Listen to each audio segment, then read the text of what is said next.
What we do here is go back.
What we do here is go back.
And hopefully we are live. If you can hear me and see me, please let me know in the comments, or chat rather. That'd be very useful if you could do that before I start blathering on. Good to see lots of you in the chat tonight. A couple of newbies as well by the look of it. Or potential newbies, or names I just don't recognise. Perfect mic, excellent. Good. Aletta says, this is my excuse to miss a family event, so thanks again. You're very welcome. Excellent. Yes, all working well, it would appear, and I'm slightly early as well. Who would have thought it? Actually done some preparation for today's stream, which is unusual. Don't know how well it's going to go, but we will do our best. So it is the 9th of May. 2026. Kath and I are both a year older now from last week, so yeah, that's all out of the way. And today we've spent most of the day actually just enjoying the garden. A little bit of sunshine and a little bit of fresh air always goes a long way to kind of recharge the batteries a little bit and convert myself from pasty mic to somewhat Indian stroke Italian mic. Getting a little darker day by day, which is excellent. I do like to have a little bit of a tan. It does make you feel a bit healthier. You need to have your chin up more. I missed a bit, yeah. It's just a bit pale there. Just cover that up. Oh dear. Excellent. So we're all good. Dutch Jan says, sound low, otherwise everything is fine. I don't know what's going on about the sound. We all has struggle with that. that. Dutch Jan always struggles with that. I'm not sure why it is. It's very strange. Yeah, all looking good. Let's have a look over, see if the overhead camera is working. Yes, that appears to be working. Still got Nick's comment on her. Let's get rid of that for now. Excellent stuff. So you can see the overhead shot, excellent, and Stream Desktop should be showing that. Yep, that is good. We will potentially be needing that a little bit later on. So tonight in the stream, we'll be going through a few unboxings. Not quite the mega unboxing that I promised, but hey, it's YouTube. You've got to make these things up so that people actually click on your damn thumbnails. Goodness gracious. So we'll be taking a look today at, well, that's right the wrong way. Good start. So purchased a graphics card yesterday, and it arrived today, which I still feel a little bit sick, if I'm honest. This cost me £370-ish here in the UK. This is the Sapphire Pure Radeon RX 9060 XT 16 gig edition. Probably the best value graphics card, sort of under £400 here in the UK at present, and potentially elsewhere as well. The reason why this one as well is a little bit of a price premium over some, although this is a pretty good price for a 9060 XT 16 gig, is because this is the Pure version, which is as white as my neck, if not whiter. That's by looking down at your phone because you're excited. Oh yeah, That's it, right? looking down at my phone. So that is why I purchased this. Well, not why I purchased it. Yes, it's the cheapest one on the market currently here in the UK. I picked this up from overclockers.co.uk. You can actually get the Asus dual version on Amazon for a very similar price. And I was kind of torn between the two, but there is, well, this one has a slight overclock on it, which is potentially nice. It's got a little bit of RGB on the side, which potentially also might come in quite handy. Other than that, I do need to pair this with a motherboard. And I thought it would be quite easy to buy a motherboard for the... I'm working on a project. So we have been sent by one of our fantastic suppliers that we work with a new PC case in the micro ATX form factor, which is under embargo until the 22nd of May this year. And yeah, micro ATX with a white case and a white setup. You'd think that'd be quite an easy thing to purchase a motherboard for, but no, you would be wrong. There are not many white micro ATX motherboards, which has scuppered me somewhat. So the theme that we're going for in this case build is going to be pretty much everything's going to be white as much as possible. Hence why we've got the graphics card. I would have preferred the triple fan version of this, but unfortunately that's about £50 more expensive, and realistically this card shouldn't be pulling more than about 170 watts tops. So it doesn't really need that third fan. It would have been nice to kind of bulk it out a little bit. But actually in hindsight, looking at the case that it's going to go into, it kind of works out perfectly where it fits into the motherboard to not get in the way of something else, which I can't really mention at the moment. So yeah, that is all going to be coming up soon. But later on in the video, or the stream rather, we'll be looking at some white motherboards. I want your opinions. There's kind of two that I'm down to at the moment. One of which, MSI B850M Gaming Plus Wi-Fi. Run about £130-ish. I kind of like that one, but it's a little bit busy looking. But the other option that I have got, and again that ties in well with this, is the Sapphire version. So Sapphire, if you didn't know it, actually do make AMD motherboards. They have done in China for many years, but they've started to sell them over here now. So I'm thinking about the B850 Pure, I think it's called, which again is a white board. It's Sapphire, so Sapphire graphics cards, Sapphire motherboard. It should all work very nicely together. But we'll take a look at that a little bit later, and yeah, you can let me know your thoughts, or potentially, and I know you lot are gobshites at the best of times, if you've got an idea for a better board, which is white and is micro ATX, then please let me know in the comments section. And if you're watching this after the live stream, definitely let me know in the comments section. If you can put any links, that'd be great. If you can't, just put the title of the board and the approximate price and where you've seen it on sale. I'm not looking to spend much more than about 130, 140 pounds unless it's a spectacular board. I ideally want to be somewhere between 100 and 130, 140 at the most. So yeah, get your thinking and shopping caps on, and do let us know in the comments now or in the comments later of your suggestions. I'll be very glad to look through them. And again, I will stress, it does ideally have to be very white board, or as white as possible, if you get the sort of meaning. I want it all to look nice. That is the thing. This is a looker rather than just being thrown together, as some of us often do. So we'll take a look at the card in more depth a little bit later on. That is awesome. Also got some budget AirPods. Now, we haven't done any AirPod reviews or Bluetooth stuff in ages on the channel.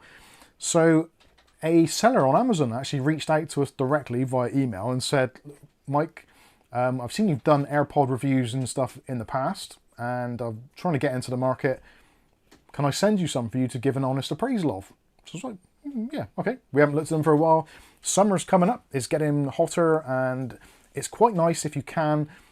Like, you don't always want everybody to hear what you're listening to, whether it be you're watching something adult, possibly. If you're relaxing, watching pornography in the garden, whilst you're cutting the grass, you don't know. Hey, there's some weird people out there, and potentially that might be some of you. Who knows? It could be you for coming up with the idea. It could be me. It's just come into my head. That's just a great idea. Yeah, anyway, moving on. So, potentially, if you are maybe like, you've got your secret kind of favourite music, which you really, really love listening to, but you're a little bit embarrassed, it's kind of like your guilty pleasure. So you don't want to put it on your kind of ghetto blaster or your household speakers or whatever. So maybe you just want to crack out some AirPods for some listening pleasure. Now, these are only 25 quid. So they're, I know it sounds terrible, but essentially they're disposable. So you can take them to the beach, you can put your phone somewhere safe in your bag, use the Bluetooth 5.4, listen to your AirPods, and yeah, be done with it. They've got roughly about 4 or 5 hour lifespan for the actual AirPods themselves, and the case is actually a recharging case and can charge them about another, well, in theory about 10 times. So they say that these will give you about 24 hours of use in total, which sounds about right. But yeah, 25 quid. You can't go too far wrong. They sound pretty decent. They've got ANC or ENC, whichever way you want to look at it, so noise cancelling. They've also got pass-through as well, so if you do have to communicate with other people, then you can actually listen to what people are saying, although they really do a great job of noise isolation just from the rubber tips anyway. So if you're looking for something for the holidays potentially, then these are freaking awesome. And there's a donation coming from Mark Gaines, the lovely, lovely man that he is. And he sent us £40. Thank you very much, Mark. You are a very generous individual. Is there a note there? What does it say? A life? I've got it enlarged. Yeah. Was it? Little support for the channel. Thank you very much. Much appreciated, Mark. You're a massively generous individual. Thank you so much. Helps keep the lights on or off, whichever the case may be. So anyway, we'll be taking a closer look at those if that is something of interest. Of course, all this stuff, if you're maybe interested and you don't want me to faff around, you just want to look at it for yourself, there's links in the video description, so feel free to click on them. So these are 25 quid. I think it's 25 quid very well spent. Especially like if you're a parent and you've got some younger kids and or teenagers. You know what teenagers are like? You don't want to give them like £200 AirPods because you know they're just going to lose them or destroy them or let the dog eat one of them. So for 25 quid, yeah, these get my definite seal of approval. If you're outside the UK, unfortunately, I'm going to have to try and find some links for something similar. I can't quite find them from this seller abroad. So it is at the moment just for the UK. But yeah, 25 quid, what's not to like? Little LCD screen on the front as well, which bizarrely you can get your notifications and stuff on as well, which I thought was actually pretty cool. Going back to being on the beach, like you're on your beach or you're in the garden and you've got your nice expensive phone, you don't really necessarily want to be having that in your hands with like mud or dirt, or if you're doing car servicing, like Mark Berry. It's Mark Berry, isn't it? Yeah. Yeah. Ismark Buried is doing the car servicing at the moment, doing some welding, doing some other work, engine work, decompression testing, leak testing, fluids, etc, etc. Just greasy, dirty stuff. You don't really want your phone out, do you? So you could just have your AirPods plugged in, maybe have them in transparency mode so you can know if you're actually welding through something and setting fire to shit.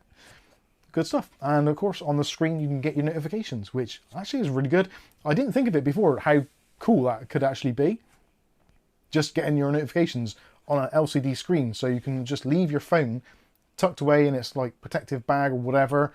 You can do all your volume controls, etc, etc in there. It's pretty cool. Anyway. Glenn? Oh, Glenn's building in the Mike's former Series 500 this evening. Lovely jubbly. Enjoy. Dutch Jan says the Sapphire Pure B850M Wi-Fi is €141 and 90 cents. Is it cents? Do they call them cents? Euros? Like, not a whole euro, it's a cent? Maybe it is. I don't know. Never used one. Gamer World says, I like any music. Good. Rick says status quo. Rocking all over the world.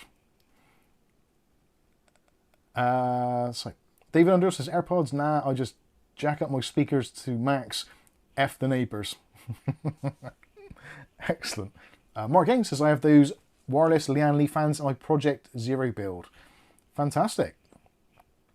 Alexa says I can't do AirPods. Do make my ears hurt after about 15 minutes. I like the over-ear headphones.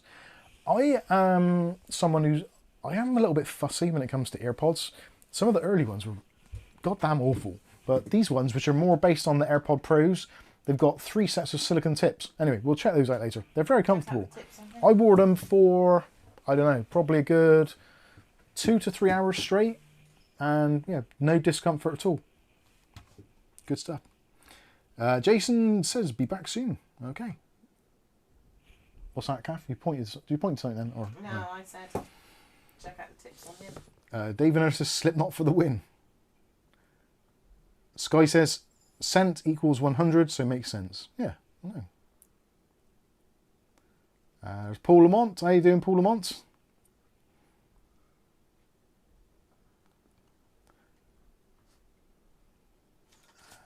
Yeah, I think we're all good. Why is my case fans going on the blink again? What's going on in the background? How much makes... We're only at 1.1 gigs. I still don't understand why... What is going on in the background? Now, maybe you're experiencing that on your PCs, and, oh, actually, I know what it might be. I wonder if those bastards at Google are reinstalling the 4 gigs of AI in the background. I don't think so. I've got a feeling my system's actually running a backup or a Windows update in the background. I can always tell because the fans ramp up a bit. And talking of fans, that is a fantastic segue to the next thing which we'll be looking at on tonight's stream. So, been sent some fans to go along with the case review, which may be under embargo, which I can't tell you about. But obviously, you pretty much know which brand it is now. So, apologies, Lian Li. Kind of gave it away there.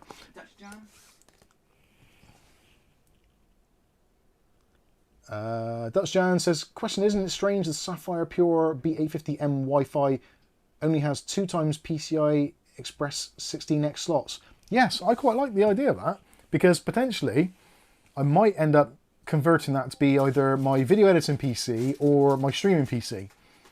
I think the streaming PC could do with a bit of a change. So I'm considering doing that and doing an all white build back there again, because it looks a bit dark and dreary behind me. So I'm thinking maybe an all white case, and actually having that second slot on that motherboard to put my capture card in actually makes a massive ton of sense. So yeah, that might happen. We'll see. But yeah, thanks for pointing that out. I did notice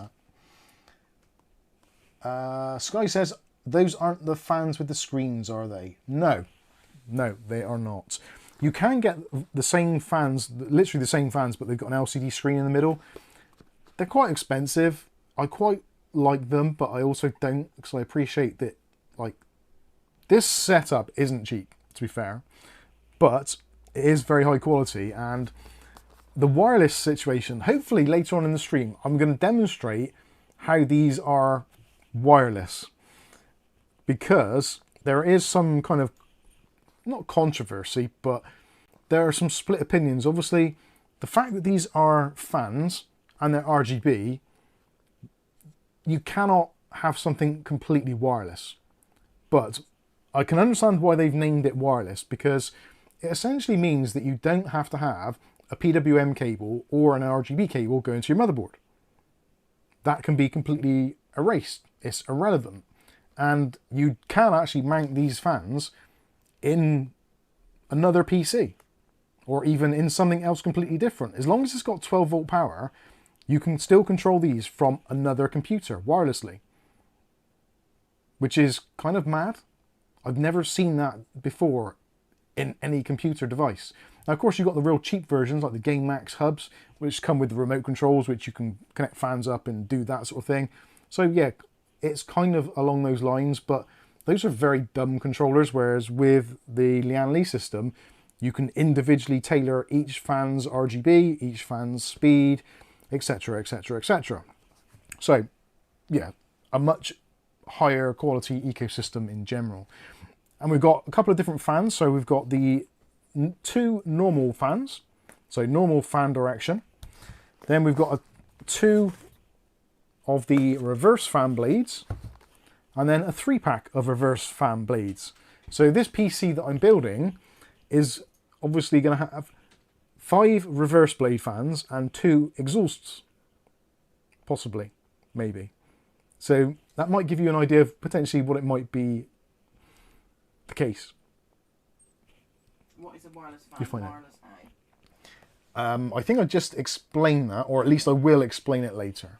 So yeah, the wireless point of it comes from the fact that, like, if you have a traditional normal fan, you have a PWM plug and you have an ARGB plug, and you plug that either into a hub or you plug it into your motherboard, and you tell your motherboard what to do, and it connects via those wires and does what it needs to do.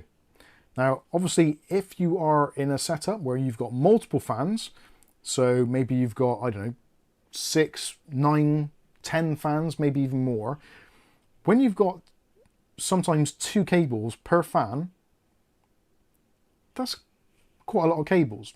And often, if you think about it, if you have, say 10 fans in a PC, so 3 at the bottom, you've got maybe 3 on the side, got 3 at the top on a radiator, and possibly 1 at the back for an exhaust.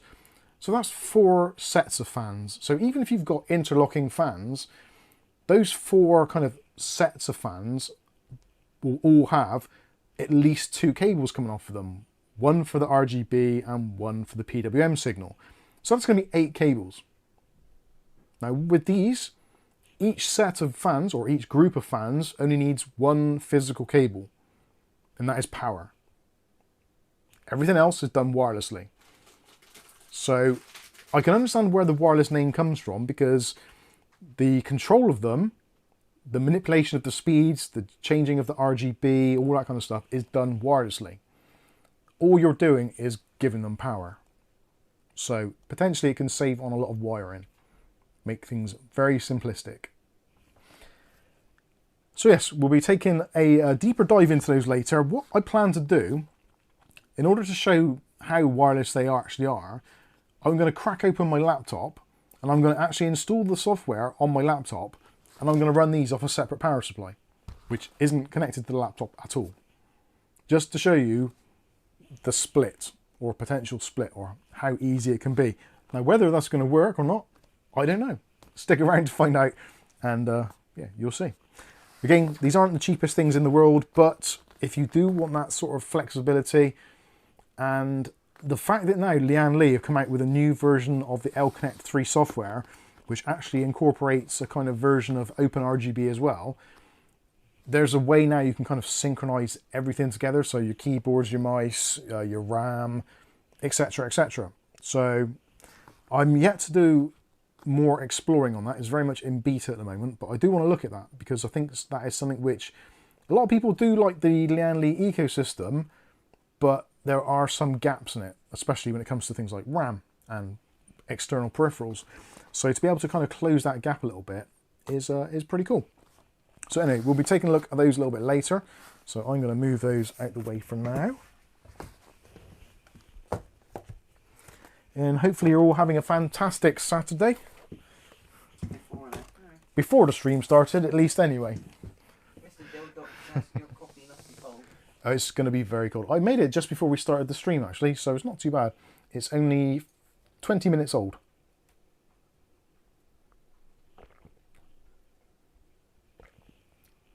Not bad.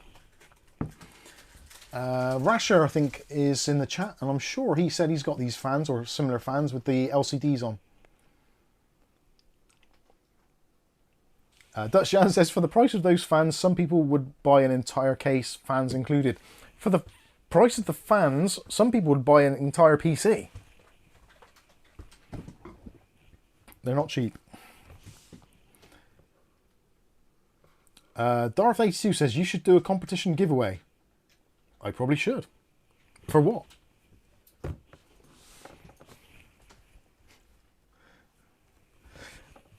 And last but not least, after all the things I said about TP-Link previously and returning my old TP-Link routers, TP-Link actually reached out to me and they were like, right, yeah, we can see what's going on with your setup and we're trying to right many wrongs.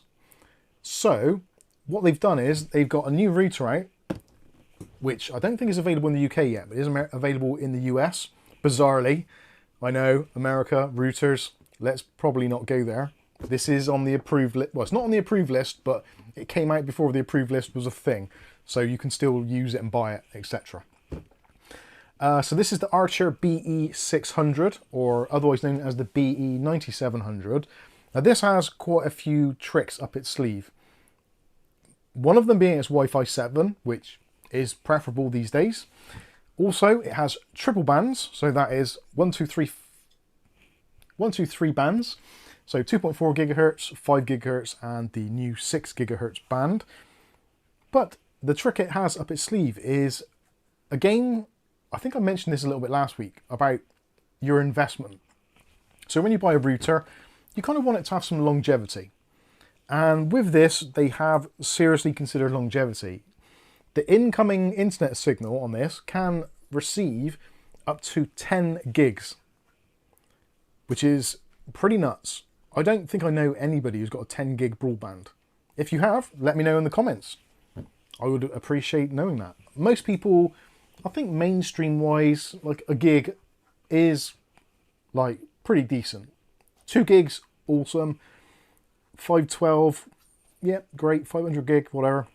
It's fine. As long as it gets the job done for you, that's great. But what they've done with this is future-proofed it. So this can accept up to 10 gigs coming in, which I think the fastest you can get in the UK at the moment is 8. And it costs an absolute fortune. So that is pretty good. And the outgoing ports, so the Ethernet ports on the back, are all 2.5 gig. So essentially you're getting a router, you're getting a 2.5 gig hub, and Wi-Fi 7 and all that kind of good stuff for what seems to be a rather competitive price, considering it's 10 gig. Because 10 gig stuff is not cheap to buy. Let's say that straight away. Also, what they've managed to do is, previously with the Easy Mesh, you were stuck with Easy Mesh only doing the primary SSID, which for most people was absolutely fine. But for some people, if you're also using a meshed guest network or an IoT network for your smart devices, then it was a little bit problematic.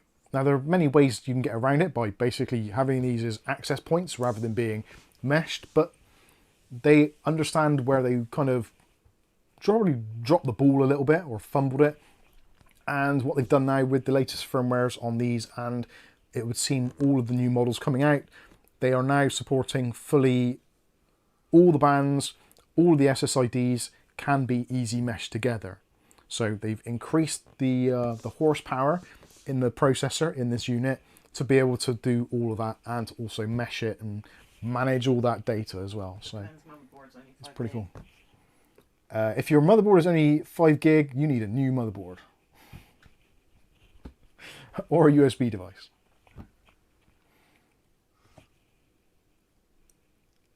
Let's have a look at that. Aletta says, no Wi-Fi. Cable is much harder to war drive. War drive, I haven't heard that in ages. J. Rich says, literally internationally manufactured router. It certainly is. And actually, speaking of which, I haven't actually looked on here to see what it says, where it's made. I would love to see what it says. Just to... Oh, right, yeah. Have a guess where it's made. Put your comments in the chat and we'll see if anybody gets it right. So this is the Archer BE600. And ironically, this is the US model, not the UK model, because the UK model isn't here yet.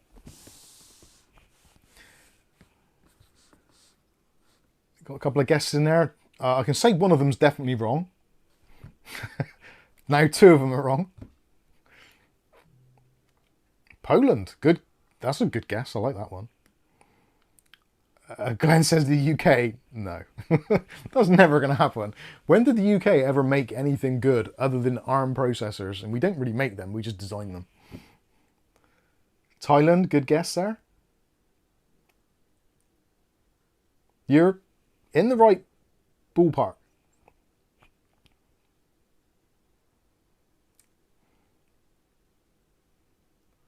Out to Mongolia. Good one. Pakistan. No, not Hungary. I'll let you know. It's actually made in Vietnam. So, yes, being built in Vietnam means it is, well, basically not made in China. So, that's a thing. There's a weird thing with TP-Link and TP-Link as a company has 2 distinct kind of companies as such. There's TP-Link, which is TP-Link, just TP-Link, and that is the China company. Then there's TP-Link International, which is the rest of the world, but there's also TP-Link US. So TP-Link actually do have a headquarters for the TP-Link US branch in the United States. So they've deliberately set up an office and equipment and assembly lines, etc., in the United States. Because of obviously what's been happening recently. Otherwise, you get the kind of TP-Link International, which does like Europe, possibly Africa, Australia, etc., maybe. I'm not sure. Possibly. Not too sure about the shipping, but yeah. The kind of international one is kind of like everywhere other than America and China, I think. To evade tariffs, exactly. You're not wrong there. Viali says all the components are made in China and put together in Vietnam. See, yes, this is the big thing, which it really does annoy me that the government in America, obviously, and other places as well, like, just because something has made in, or it was assembled in, a certain location, doesn't mean it doesn't contain parts from other places. But if you look at it from the government's point of view, financially, they've already put tariffs on those other bits being brought into the country. So as far as they're concerned, they don't really care where it's assembled. They just care where the parts come from and where they're shipped into the country. Which is, yeah, a little bit bizarre, really. I kind of get it to some extent, but I don't as well. The world's a very strange place at the moment. It's, yes, very strange. Arali says, and TP-Link is MUBHQ This. Yes, MUBHQ This is the kind of the budget version of TP-Link.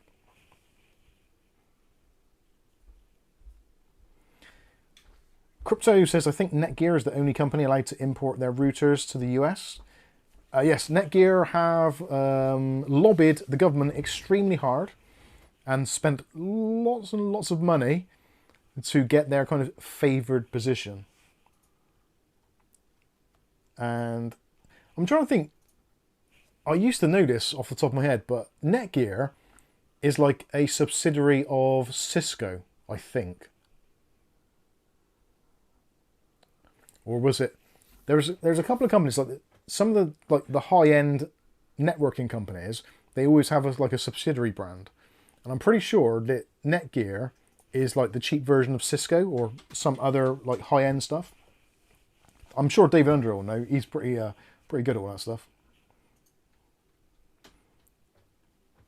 Grease some palms, you might say. 100%.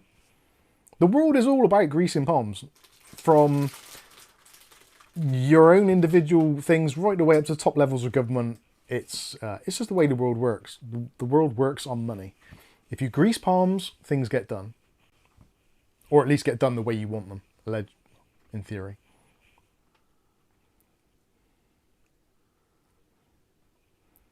Sky says, the tariff situation is a 19th century answer to a 21st century problem. It doesn't work with an interconnected world economy. You're right. It doesn't. And it sometimes makes me think, should we have an interconnected world economy? I do worry or wonder if that is actually a good idea. Because when everything's built on like a house of cards, if one tumbles, the rest suffer. And like they always say, if America gets a cold, no, if America sneezes, we all get a cold. And that is very true. The stock market, whenever something happens in America, it trickles down to the rest of the markets. And if it was not centralized, then that shouldn't be such a problem. But it certainly is. Anyway, that's politics, and I don't really know much about it. Matthew Day says there's a Cuddy M3000 ending at 935. He's posted a link in there. What's the Cuddy M3000? Is that the M3600? Don't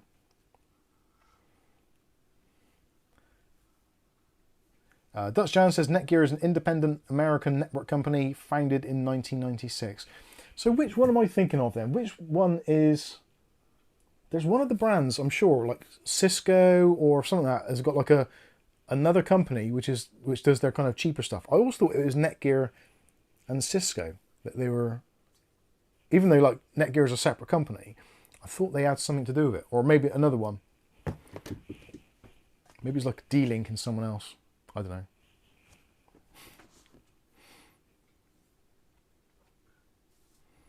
Rasher says, I had to restart my computer. Scroll wheel was zooming in and out. Caps lock was closing screens. I don't know what the hell was going on. Have you watched this channel? Yeah. No idea what was going on there myself. Linksys. Linksys is a brand of a big net. Yeah, Linksys I might have been thinking of then. Yeah, Linksys must be Cisco then. Don't hear much from Linksys these days. Sky says, we need interconnected economies. One country can't do everything well. It isn't possible. I don't think one country needs to do everything well, but the idea of trade was always a good thing. Like if you had something people wanted, people would pay for it. And that was how you kind of made your economy. So you have to have a service or something you can do which makes your country valuable. Like there's some countries like Spain. Spain I don't think does a massive amount of production work, but they do have a fantastic economy regarding travel and tourism. Much like, where is it? There's a couple of, I've thought about this recently, there's quite a few countries which don't basically do or make anything, but they are completely supported by their tourism industry. So that is their kind of their product, which they don't rely on a global economy because it's always people coming in with money to spend in their country. Maybe I'm simplifying it too much. So what do you want? One world currency? No, I want individual world. I want individual currencies for individual countries and then to all trade independently. I think that's fairer. I don't know. Portugal, yeah, Portugal's a great example of that as well. And Greece as well, yeah, of course, yeah, Greece.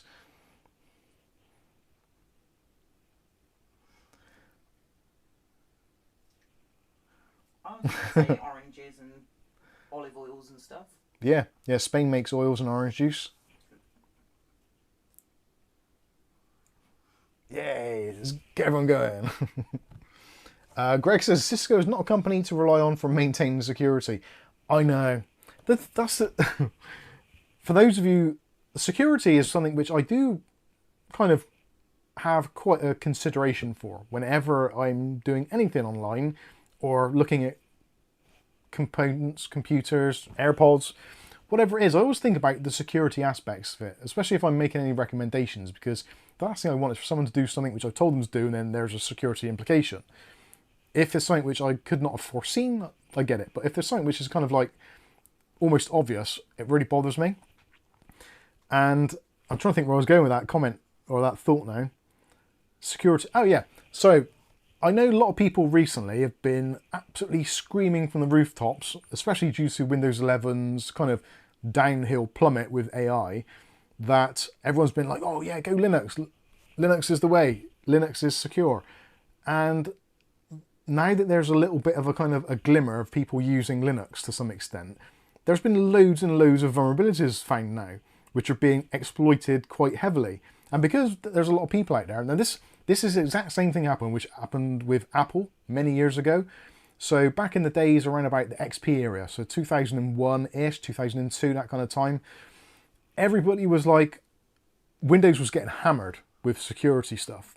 I can't think of the exact one. There was the I Love You virus and stuff like that, which, yeah, it was just a bad time altogether for Windows. And everyone's like, oh, I'm on an Apple Mac. It's fine. We don't get viruses. And within about 4 or 5 years, there was just hundreds of millions of Mac devices going around, which are basically like zombie virus devices, absolutely loaded with viruses, but they never really knew because they didn't run any antivirus software, they didn't have firewalls and all that kind of stuff, because it's a Mac. Macs don't suffer from that. And I would find out because people would come to me in my line of work and say, oh, I got my Mac and it's just running really, really slow. I don't know what's going on with it. So I just download a very simple antivirus scanner like ClamAV or something, run it on there, and it'd be like, just absolutely hundreds of malware on there. And it's like, dude, how could you use your PC when it's this slow and not realise that there's something really bad going on? But what bad happened, apart from running slow? Well, they were then infecting loads of other machines. So they were like a zombie. The bad thing was it was making them run slow. Yeah. So, yeah, a basically unusable laptop or computer due to the fact that there was this kind of inherent belief that this operating system was secure. And I can see that's going to happen with Linux. It's going to be exactly the same thing because way too many people regard Linux as being like this indestructible, foolproof operating system. And like, let me know if you're a Linux user and you're in the chat at the moment. Thank you very much for joining us, first of all. But also, do you run any antivirus software on your Linux device? Or are you convinced that it doesn't need any? I'm interested to know.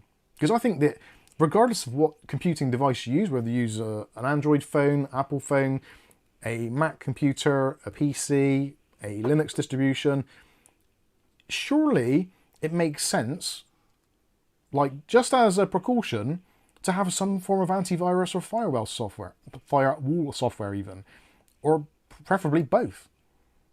Even if you think there's an extremely remote chance that you're going to get any kind of infection, surely just having the protection there, which doesn't really affect your system that much, especially with modern day processing power, like surely it just makes sense.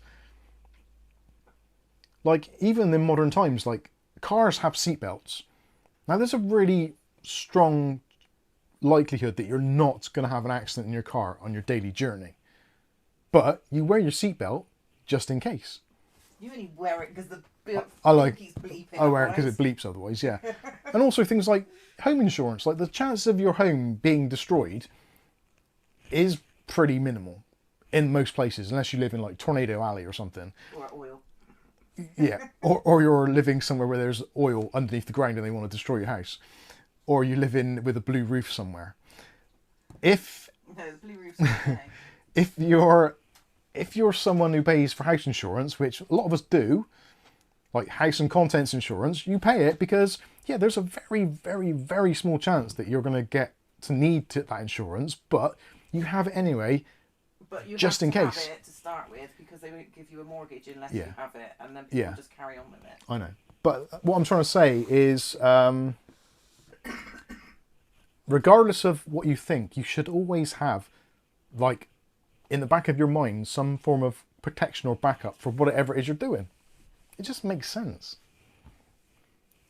John Davis Sullivan says, I like to live dangerously. He also says, never felt the need to. Malware comes as OS distribution grows. It does. As there is a larger target audience, it becomes a more valuable place to look. It makes sense. Like, really, it's like anything. Like companies, they do advertising because if they can get their advert in front of hundreds of thousands of eyeballs, there's a chance that some people are going to actually buy the product. And likewise with a virus. If you can send a virus out, or you can tailor a virus for a specific operating system, which a lot of people are using, then there's a strong chance that you're actually going to get into one of those machines eventually. Much like when people do like the port scanning for NAS devices. Like, they know eventually they're going to find someone who's got their NAS and they're using the default username and password.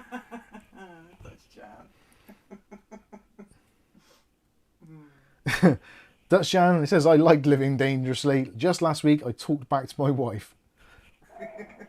Risky business. Styro Home says Windows is the virus. I don't know. I use a Mac. I've not really used Linux, I'll be fair, although I use an Android device, so arguably kind of do. But yeah, Windows has got its quirks and its things, but it isn't that bad. Yes, it's not what we all want it to be, but I don't think it's really that bad. I think a lot of it as well comes from the YouTube kind of economy, that if anything goes wrong on any device ever, anywhere, if you make content on it, people will watch it because there's that kind of almost like the doom scrolling on Facebook and other things that, like, when you see a thumbnail saying, oh my God, do this now, and I got to say, I'm guilty of it, I do it as well. But when you see a thumbnail of like a big warning thing or some sort of crisis going on, it's something you're likely to click. Even if it doesn't even involve you, it's just that click factor of it. And of course, because Windows has so many people using it, and Microsoft are a little bit like screwy in the head at the moment, it just makes really good viewing content, especially if you're in the tech space. But I honestly don't think Windows is that bad. And I could quite happily install a Windows image from Microsoft directly without running any tweaks at all. I could use the computer and I'd be relatively happy with it. Which is pretty much what 90% or more of the world actually do. So, yeah. That's where I'm at with it.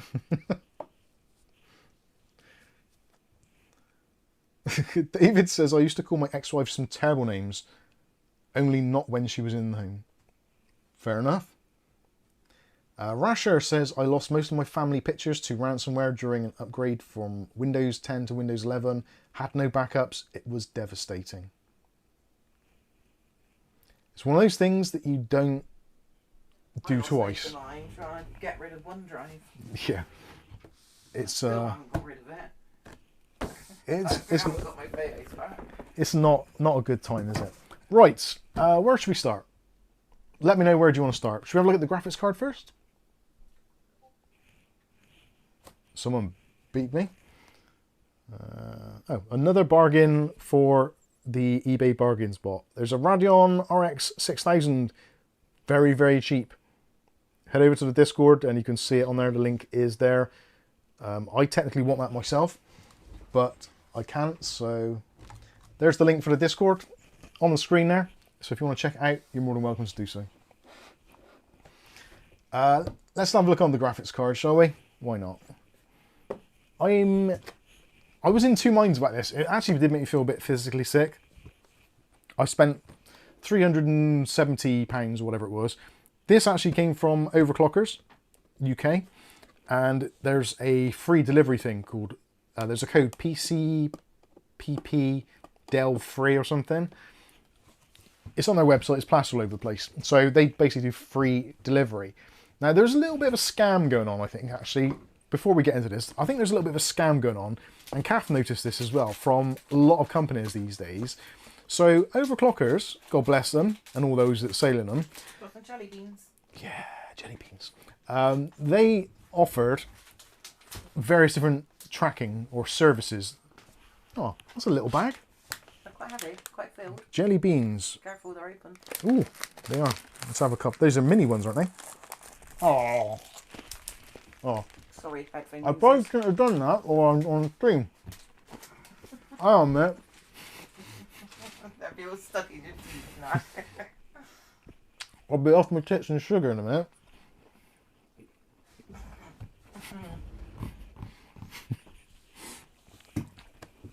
Let's get this open.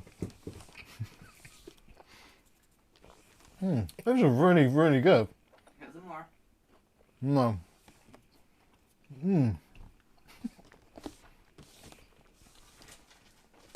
Yeah, that was a big mistake, wasn't it?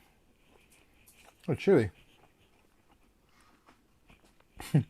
Even Andrew says my blood glucose level just spiked watching you eat jelly beans. They're really good. They're Swizzles ones. They taste more like... Actually, I don't even know what they taste like. 2 hours later.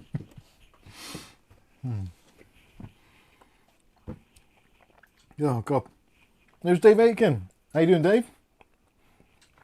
I have loads of this shit stuck in my teeth now. There's Rick Lakes. How you doing, Rick?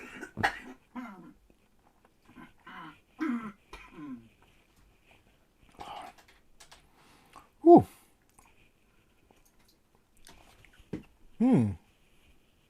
Struve.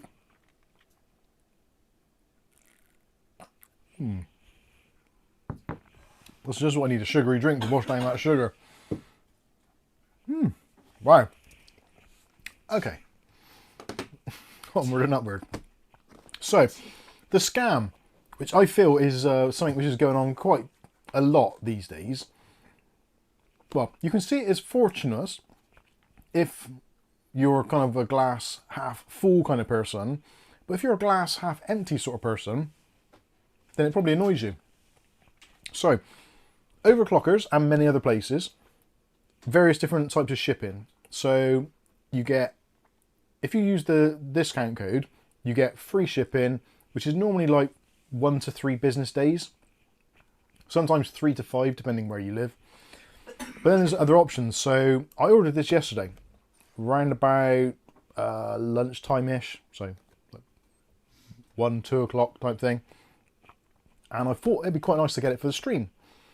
And they said if you want next day delivery, it's going to cost you an extra £14. I was like, well, I've already paid for free delivery. Well, I haven't paid for free delivery. You've given me a voucher for free delivery. And so I thought, well, sod it. I'll just let it turn up on Monday or Tuesday or whenever it's going to turn up. But yeah, even though I didn't pay the extra money, they still sent it out next day delivery on a Saturday. So they would have quite have happily taken my extra £15 or so to get it next day when they were going to send it out on that anyway. So do bear that in mind.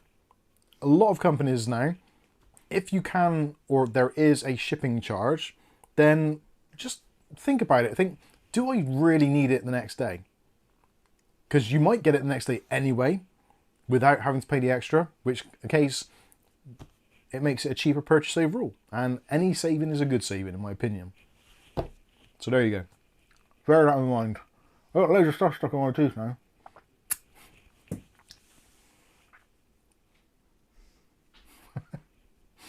Ronnie says eat as many jelly beans as you want, Mike, just as long as you don't get high on sugar and start singing. Oh, try not to.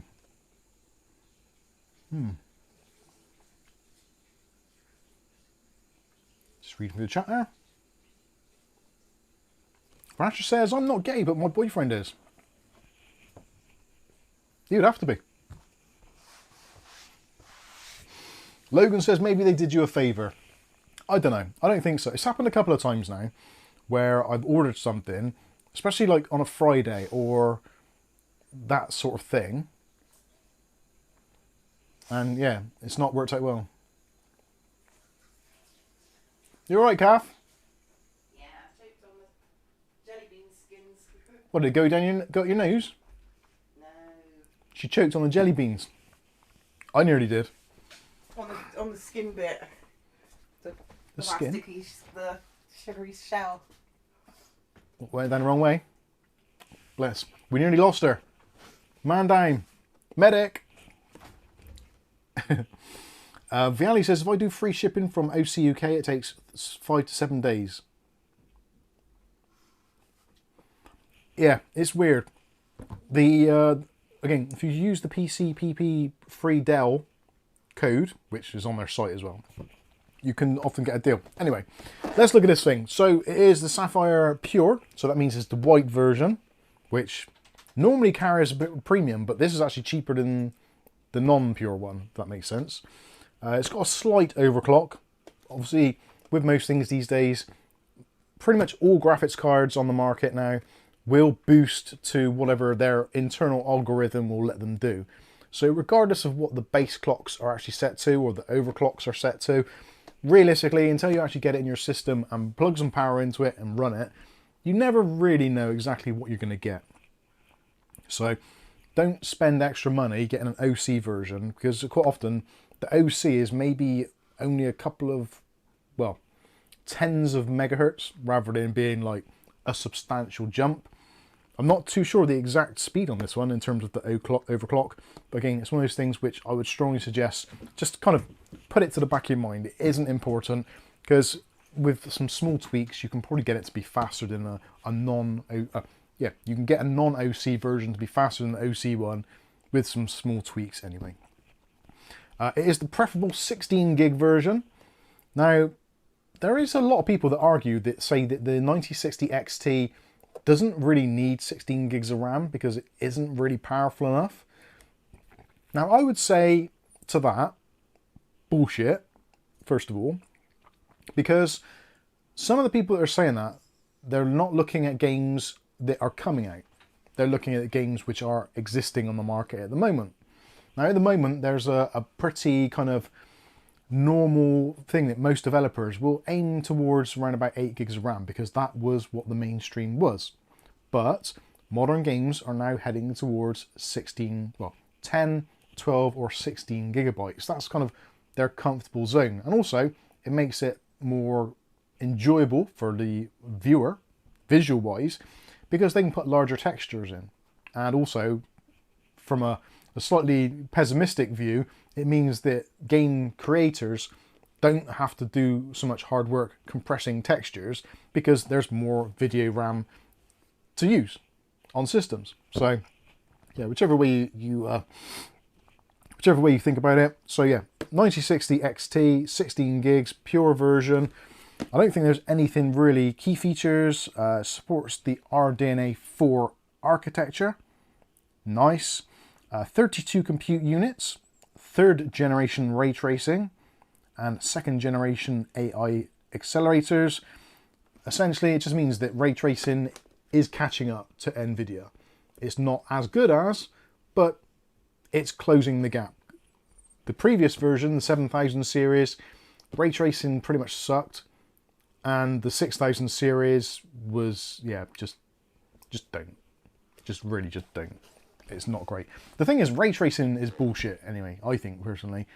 Let me know in the comments, genuine thing, do you use ray tracing in games? If so, what games do you do?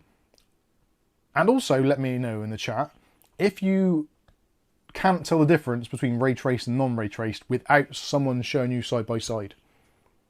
I really struggle. Especially on some games like Fortnite. The only way you can tell on Fortnite that you've got ray tracing on is the fact that it's running like a pig. You're like, why have I only got 60 FPS? This is Fortnite. Then it's like, ray tracing's on. My bad. Let me know. I generally turn it off. I don't like it. I think ray tracing is a waste of time. It isn't a transformative experience. It's not like in the old days when we had a Voodoo 3DFX card and you were playing on your probably like your S3 Verge card or your ATI Rage XL or whatever it might have been. And like, yeah, it's like, yeah, these games are cool. And then you put your 3DFX card in, you're like, oh my God, what has just happened to my computer? It appears I've got an arcade machine in my house. It was genuinely a transformative experience. Upgrading to a Voodoo 1, Voodoo 2, maybe even Voodoo 3, probably less so. But Voodoo 1, Voodoo 2, literally a transformative experience. But ray tracing, I don't even like it. Because half the time you don't really know if it's on. And the thing is, you have to look in some areas of like specific things like, oh, look at that shadow. Or look at that reflection. It's not film, it's a game. You should be concentrating on the bad guys trying to blow your brains out. Most people put their games on performance settings to get the most FPS they can. Ray tracing is pointless. Anyway, moving on. It also supports AMD Fidelity FX Super FSR, or FSR is its name, and it supports DisplayPort 2.1a. Well, fantastic. And it requires a PCI Express slot. Doesn't say, yeah, it just says a compatible motherboard with one PCI Express 16X slot. But I'm assuming this is a PCI Express Gen 5. But it's going to work fine in a Gen 4. Requires a minimum of 450 watt power supply. That's pretty sweet. And a minimum of 8 gigs of system RAM. So we should be okay for the foreseeable. Although 16 gigabytes is recommended. Oh dear. Supporting operating systems include Linux, Windows 10, Windows 11, and a 64-bit operating system is required. Excellent stuff. It's a Gen 5 card. Yes, I thought it would be. Like Gen 4, Gen 5, realistically, are you going to notice a difference in this? I don't think so. Probably fractions of percent. Should we get the overhead on? Let's get the overhead camera on. That'd be kind of cool. And we can try and bounce even more light off my shiny head. It is. AMD Linux support is really good. I was going to make a rude comment about Linux then, but I'm not going to bother. Mark Berry says, I sold a Voodoo card during Convid. They go for a pretty penny now. The only weird thing is 3 outputs. Yeah, that I did notice that. So, we have a graphics card quick installation guide. I haven't bought a Sapphire graphics card in a very, very long time. I can't even think of the last... Oh, actually, tell a lie. It was the 7800 XT. That was a Sapphire one. That was the MBA, or made by AMD. Look at this. It's tiny. It's not always about size. Pull your trousers up, Michael. Pull your trousers up, Michael, and we'll say no more about it.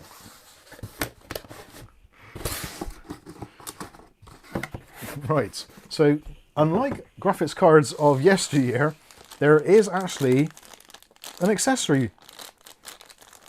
Who'd have thought it? And that accessory is actually an RGB cable, which is, well, I'll explain more shortly. So, let's take this bad boy out and have a somewhat closer look. And there we go. I like Dandelion tea too. Dandelion tea is nice. I haven't had any in a long time. They don't sell it very many places anymore. So there we go. Need to dig up some dandelion root. Make sure the fans actually spin, which they appear to. So we've got a kind of, I don't know, it looks like a slightly off-white to me, comparatively. So it's almost like a bluey white. So if you look at the paper against the card, there's a slightly bluer tinge to the actual plastics there, which, I know, trying to get all white bits in a white PC is like, well, it's not easy. And actually, let's have a look at some RAM comparatively. So, yeah, I don't think that is a million miles off. relevant. That'll work. JDS, is it for motherboard RGB sync in? My 9070 XT Nitro has that. It's only Otis. Otis, calm down, you crazy bastard. Right, what should we look at? So, ports or outputs. So you have got HDMI, HDMI, and DisplayPort, which seems really unusual. Normally you get more DisplayPorts than you get HDMI, because HDMI you have to actually pay for. I quite like that. I quite miss having more than one HDMI port, because pretty much all monitors these days are HDMI and DisplayPort. But as some of you will know, if you have a DisplayPort monitor, they don't always wake up fast enough if you've got a multiple monitor setup, and it can cause all kinds of shenanigans when you're trying to actually get all your desktop stuff laid out. But we have made a program which can help with that called Window Master, which we've made a video on. The back of the card. So the back of the card is predominantly, I think that is plastic. Let me get something which is magnetized.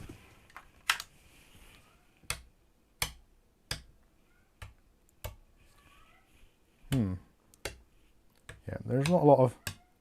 Oh, yeah, we have metal there. So, on the back plate, you have the Pure logo, etc. There's a protective film on here. You've got the RGB or ARGB out here. So that does say ARGB out.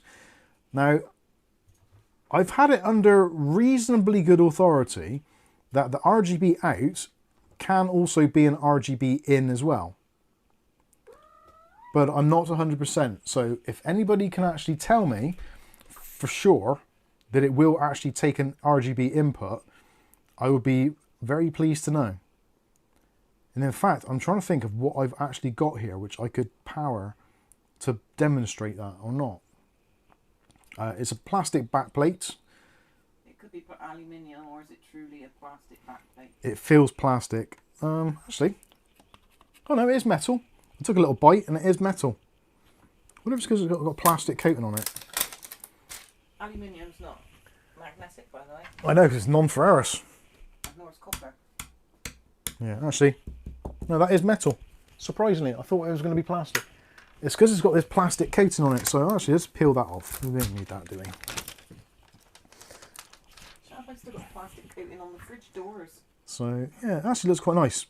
You've got a single PCI Express 8-pin socket for power, because it doesn't need a great deal of power, so that's great. Again, only needs a 450 watt power supply, so that's pretty decent, like that. And this bit here is the RGB. So let's pull that tab off of there.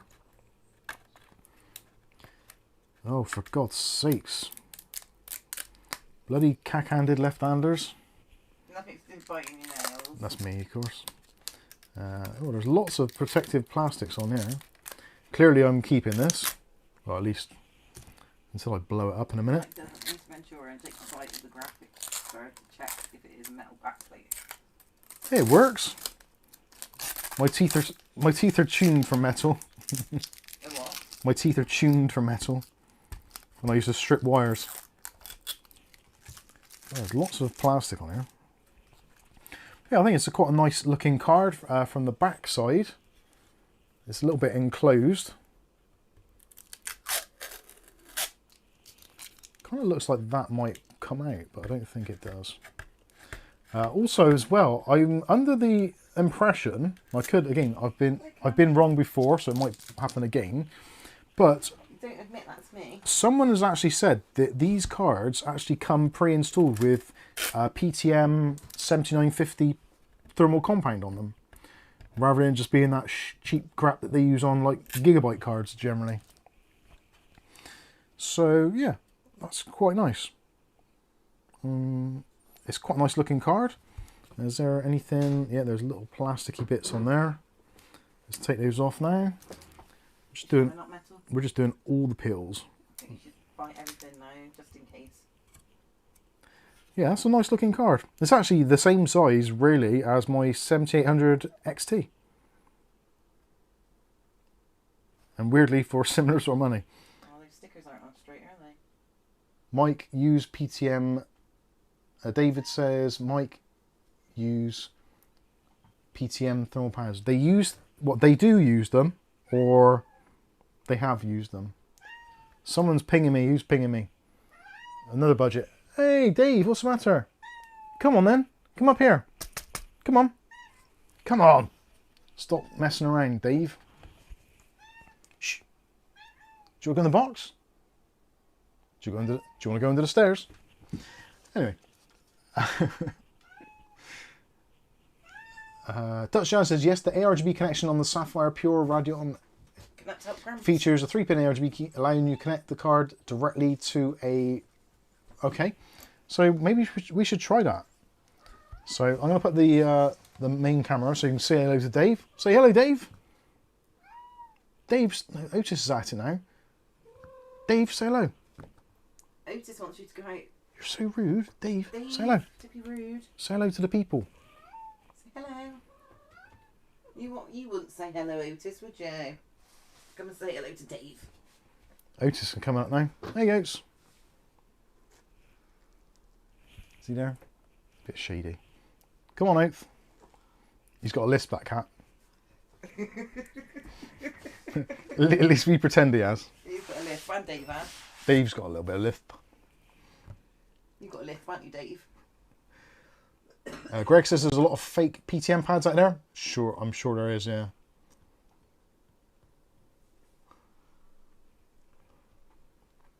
Dutch Jan says, yeah. Okay, let's plug in some ARGB goodness into this graphics card and... Oh dear. I don't know. It does say... I have looked into it and apparently it does... You can use it both ways. So if you install the Sapphire RX software, you can control the motherboard and also the RGB on the side if you want to. The connection on the back there, it does say ARGB out.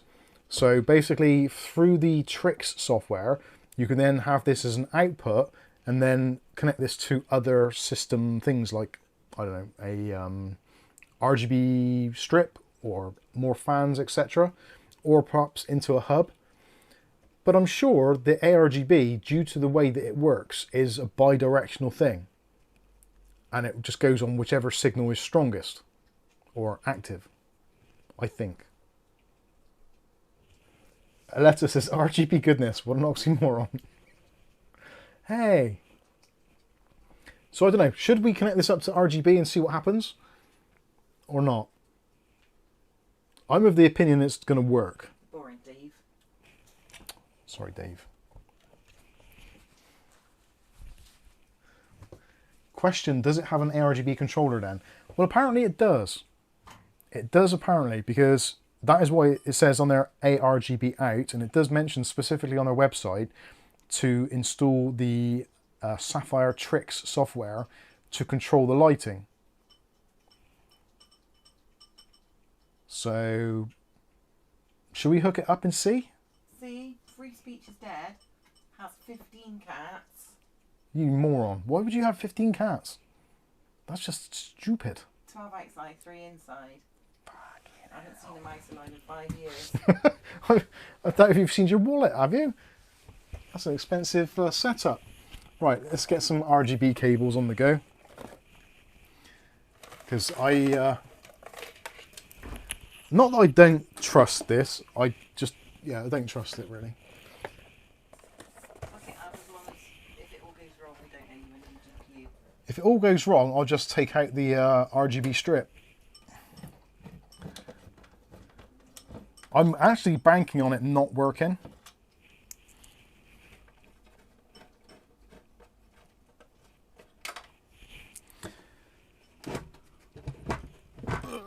My poor old View 9, whatever it is, 390. I'm going to miss it when it's gone. I won't. Not really. It's a bit big. It's a bit overkill for what I actually need. So that is that one, that is that one. Right, let's... This could go wrong, couldn't it? I could damage my motherboard and also the graphics card here.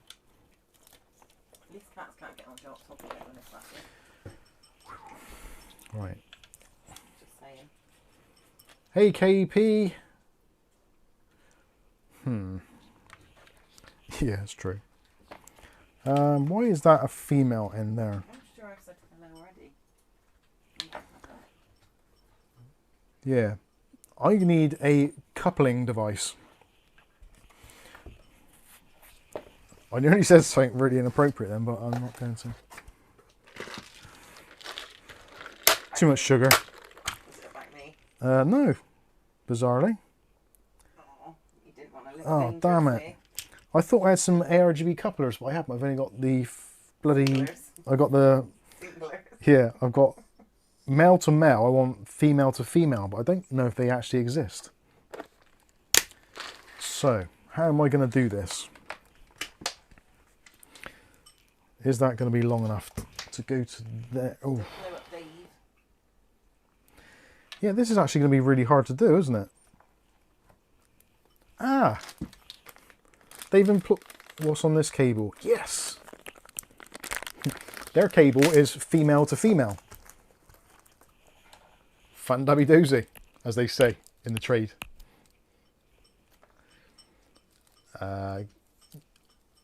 KP says I use a Nolly 16-channel RGB controller with signal RGB. I've actually got a Nolly 16 and a Nolly 32, but I've never used them. I don't know why. Well, it's just the way your trousers done. Yeah. Have you got a Nolly? No. Just these trousers are tight. Right. I think I should plug it into the motherboard first. God help me if this goes wrong. Jeez, Mike now discovered why the lead is included. The letters all says also I'm also female to female. Less said about that, the better. Right. RGB connection is connectioned. Say some prayers, because you never know. Bang! Oh, don't do that, you idiot. It didn't want to plug in.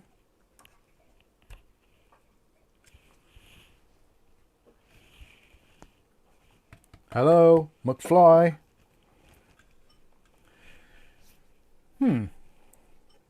So, one of two things could be happening here. One could be that the RGB strip is actually powered by the motherboard and through the graphics card using PCI Express power, and that ARGB is just purely a digital signal. But then why would you have 5 volts go into it? Probably need the card connected.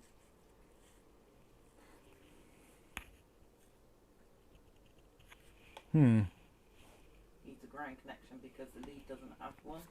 No, well, your normal 5-pin 3-volt addressable RGB, you've got ground, 5-volt and data. So in theory, everything that you need should be on this plug. Now, have I got something else here which has got RGB which I can plug in to validate that actually works? I'm sure I have. If I can reach up to the stars. Oh God, oh God, oh God. Don't you drop that on my little David? Oh God. Hey, Flamey. Oh God. I need bigger shelves or taller legs. Right. Dutch John sent you a link. Thanks, Dutch John.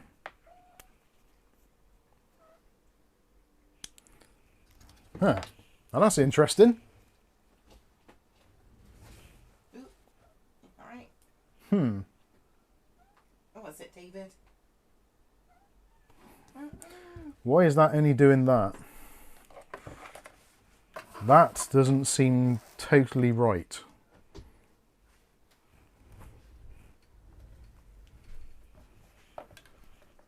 Halfway down the page, he says.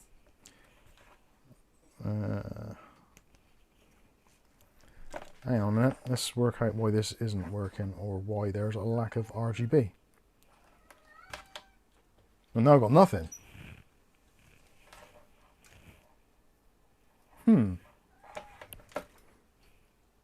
Ooh, Something made a horrible clicking noise then.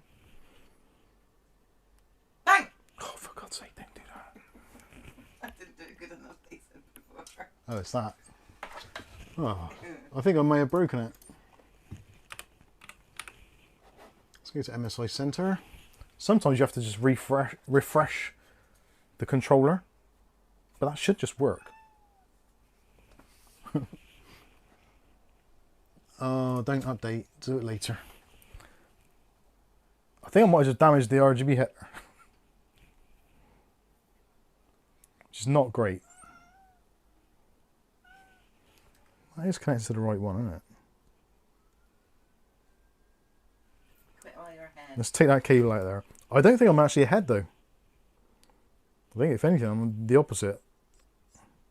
Ah, right. Now that works now. Taking their cable out of the equation. So what does their cable do that the others don't?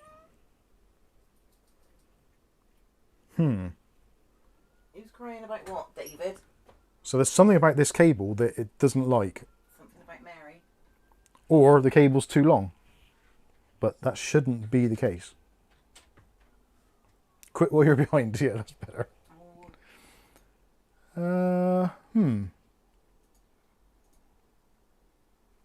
Don't you have an external ARGB controller that uses SATA power? I do. You're absolutely right. I may have to check that. And then pump that straight into there. Check this out. You said the card says... Yeah, it does say RGB out, but on their documentation, it does say that you can actually put RGB into it, I'm sure. I wonder if it actually says in here. Probably will do. Dutch Jan did put a link in, didn't he? Yeah. Let me have a look on that link. You can't multitask, you forgot almost. I can. Where are we? Halfway down the page. Sure you want to leave YouTube? Yeah, let's do it. So I accept, have a look. So actually I'll put the screen on so you can see what I'm seeing. So there's the card. About halfway down the page. Free flow. Frame David defense. Underhill says his works perfectly. Oh, it's gone.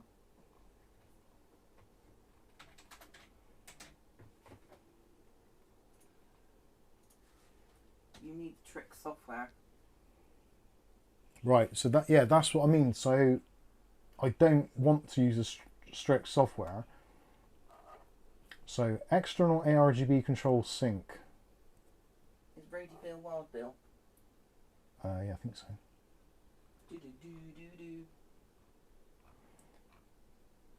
But you would think if it's an ARGB controller, it should work almost like a hub. Does it say on there what the interface HDMI? Oh yeah, Honeywell PTM 7950 thermal interface material. So I was correct about that. ARGB Sapphire logo, two ball bearing fans, and a park tray, and a pear tray. David says, yes, you have to enable the external control. What, in the software? Mine works perfectly with Mystic Light, he says, but... Who said that? Rody? No, David Underhill. David Underhill. Mine works perfectly with Mystic Light. Okay. So does it actually detect the card in Mystic Light, or is it just you're plugging in the header straight to your board?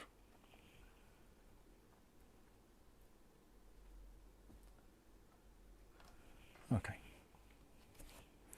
I think I kind of know where we're going with this, so I'm not going to do any more. But yeah, if David says that, yes, you have to enable the external control. Okay. So you do need the software in order to do that. I was hoping you could just plug it straight into an RGB header. I guess it doesn't make a great deal of difference either way, but it would have been nice. If you don't install the software, what is the default color for the LED? Is it like a cool white? Cool white under. Glenn says. Okay.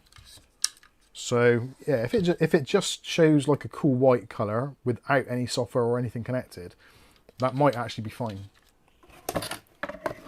Brody Bill says it's only an input. Well, no, it's actually an output. It says there on there it is an output. If that's what you're on about. Then using the trick software, you have to tell to use the outside source. Okay, I get it. It is only an input. Rainbow puke. Oh, it's rainbow puke, is it? Okay. We will find out when we come to do the build in it. Or with it, rather. So anyway, that is the 9060 XT. I still don't really know why I've bought this. I kind of do because I have to for a build, but it seems a little bit wasteful. But it does look like a well-made card. I'll give them that. The back plate is pretty solid. It's not got any flex to it, and hopefully because it's quite short, it shouldn't actually flex too much. What's wrong, David? It's an X16 lanes as well, so all of the lanes are wired. So that is useful. So if you are going to put this into an older system with PCI Express Gen 4, you're still going to have a fight-in chance because all of the lanes are in use. They just won't. It's not going to saturate PCI Express Gen 4 anyway. So I wouldn't be too concerned about using it on a slightly older system. But yeah, I think it's a pretty nice looking card. £370-ish here in the UK at the moment. Dave, shut up. God's sake. It makes a bit of verbal diarrhea, doesn't it? It does.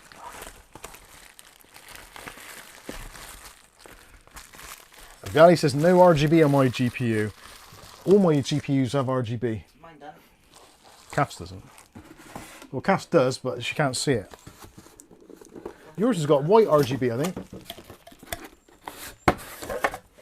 They are very cheap price compared to the Nvidia in Australia, under $500,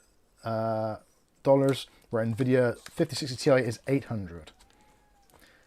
Dave says, nice card, tad expensive. Would be nice to see this around the 325 mark. Yeah, the Asus Prime is the other alternative to this, or the Asus Dual. The Dual in white is roughly the same price as this from Amazon at the moment. And in hindsight, I sort of wish I got the Amazon one, Asus, for the warranty, etc. But it is what it is. Let's see, I do quite like Sapphire cards in general. You do find with Sapphire cards, they do seem to have very good resale value, because people in general, I think, do appreciate the fact that Sapphire cards tend to be built quite well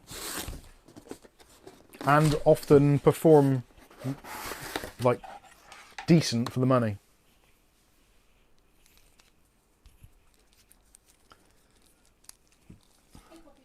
KP says, I think my Gigabyte fan RGB is ugly. Yeah, Gigabyte do some weird stuff with RGB.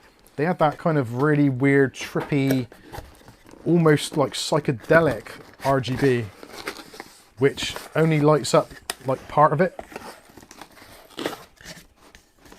Oh, well, if this don't want to go back in the box. Chuck it in the bin. Chuck it in the bin.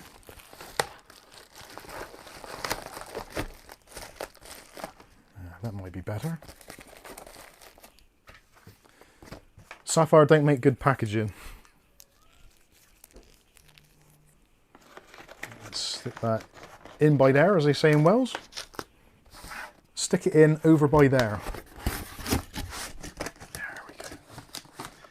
User JR5XF says, yes, Sapphire is good stuff. Still got a RX 580 I use for testing, and it's still going strong. Nice. Alexa says, the only RGB on my system is a G-Skill Trident Z ARGB, only because I can't afford to replace it. Well, that's a shame.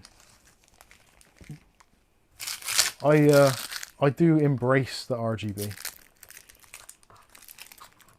I think I have to because of the job, but saying that, I like it anyway. I think it's cheerful. I wonder if I could get a government grant for like LBGT or something.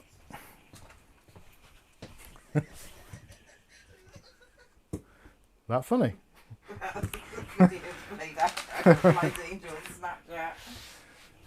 Yeah, if you cut me in half, I've got RGB running right through me. Okay, let's have a quick look at the... What time are we at? Okay, let's have a quick look at the AirPods. 25 quid in the UK. I don't think you go too far wrong with these. These are pretty mad. And I would suggest getting them before they sell out. I think they're probably going to sell out at this price. But I don't think they've got a huge amount of stock. So it comes with a ARGB. It comes with a Type C to Type A cable. Comes with some replacement ear tips. So you've got the small, medium and large. Usual kind of deal there. So small and larger in there. Comes with the medium pre-installed. Nice little case with a flippy lid. Magnetic shut-in as well. IP4 rated. So kind of sweat and moisture resistant to some extent. And what I like about this is there's a button on the back, so you press that to turn on the actual unit itself, and you get a little hello welcome screen on there. And just so I can show you it, it says there, earphones are paired. And if we go back to the screen, so if you look on the screen, it tells you the charge level of both of your buds and also of the unit itself, and you've got things like the time and date. Got a little like iWatch type deal going on here with different applications on, settings and stuff you can go into if you want to. So all that sort of stuff is there. There's a calculator. You can play and pause your music. You've got the ANC, which you can turn on or off. So you can turn on ANC. Oh, because they're not connected, are they, at the moment? So you can't turn it on when they're not connected, obviously. But yeah, you've got all those things, and you've got different sound profiles and stuff. Yeah, like it, Mike. Amazon link, affiliate link to Canada. There isn't an Amazon affiliate link for Canada at the moment. I am working on that, but I haven't got one at the moment, but I will try and find one. Also tells you things like the weather if you connect up the application. But you've got a little animation there, so when you open up and when you take out a bud, it knows you've taken one out, and also the other side. And it's also got sensing as well, so it senses. If you want to, you can just close that after. Press the button on the back. Oh, shut up, Dave. Press the button on the back, and after a few seconds, it will say goodbye. So that is the battery bank turned off, and you can just use them as normal Bluetooth earbuds. But if you want to have your notifications and stuff on the screen from your phone, you can pair this with your phone. So you pair the earbuds, and you also pair the actual case, and the case will show you notifications, etc. Play music and what have you. So it's pretty cool, and they sound actually very nice. I didn't think they would. I thought they'd sound like absolute dishwater, but surprisingly they do sound very nice, and they are somewhat comfortable in the ear. And now that they're in, oh, that sounds really weird because I can just hear my voice in my head. All of the outside noises have basically been... Maybe you should put them into the cat's ear so they can hear their voices. I can just about hear calf, but they're off, so there's no music going in. But yeah, nice sound to them, pretty bassy. The treble is a little bit on the harsh side, but like, they're 25 quid, what do you expect? You can't go too far wrong, I think, for the money, personally, but let me know what you think in the comments. If you're looking at getting one, there is a full review, which is currently out to Patreons, I believe, or at least will be very shortly. And yeah, you can check it out for yourself, see what I thought of it. You can have a look at the application if you want to use the application. But yeah, 25 quid. Basically, I know it's a wasteful thing to say, but essentially for that sort of money, they are somewhat disposable. If one of them gets lost or it gets damaged or something, like, it's better to damage a 25 quid set of AirPods than it is to damage your, like, 500, 600, £700 phone. Like, obviously. So they have a built-in mic. Yes, they do. They do have built-in microphones. There is actually a weird thing, actually, that apparently if you have the pods or the earbuds in the box and this is turned on the bottom here, there is actually a microphone port and a speaker port. So allegedly, I haven't tried this myself. I didn't really want to because I don't see the point, but in hindsight it makes sense. You can actually use this to make and receive calls as a Bluetooth device of its own with the AirPods in the case. So when they're charging, you can still like get your notifications up on here and use this to actually make a call and hear someone, like a Bluetooth speaker almost. But I never tried it, but apparently it's a thing that can be done. So yeah, again, if you're on the beach, you ain't got your AirPods in, but someone makes a call, you can talk to your charging case. Anyway, that's enough of that nonsense. But no, in all fairness, they are good and they do sound nice. You would think for 25 quid they would sound utterly horrible, but they did sound nice.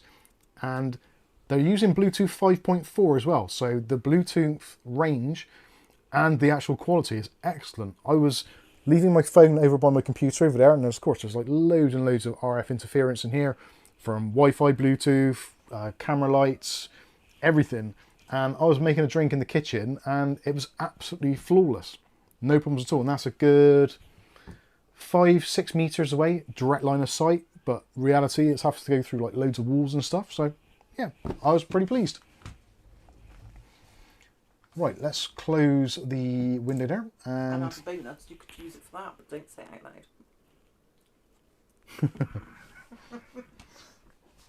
loud. David says I can hear voices in my head without using AirPods. Excellent.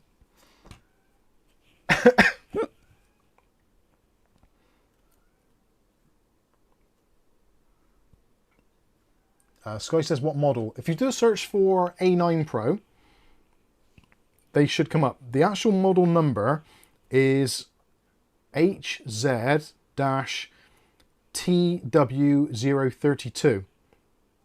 So if you click on, actually, you could try it. Click on the link in the video description now and see where it takes you. It should take you to an appropriate site on Canada or wherever your country of residence is that you're clicking from. You could try it, see where it goes to. But effectively, yeah, they're A9 Pros, but some of the A9 Pros I've seen do look very slightly different. So maybe look at the link for the link I've posted, and if yours look the same picture-wise, then they should be the same functionality. Again, 25 quid. I don't think you go too far wrong. Crypto says, Mike, I just found those headphones on Amazon for $12.99. Even better. They're the exact same ones. That's awesome if it's the same ones. You have to send me the link. Yeah, again, 13 quid. Blimey. Literally, like, £13. What does that buy you these days? Like 2 pints? 3 coffees? Jelly beans. Some jelly beans that are now sticking in my throat.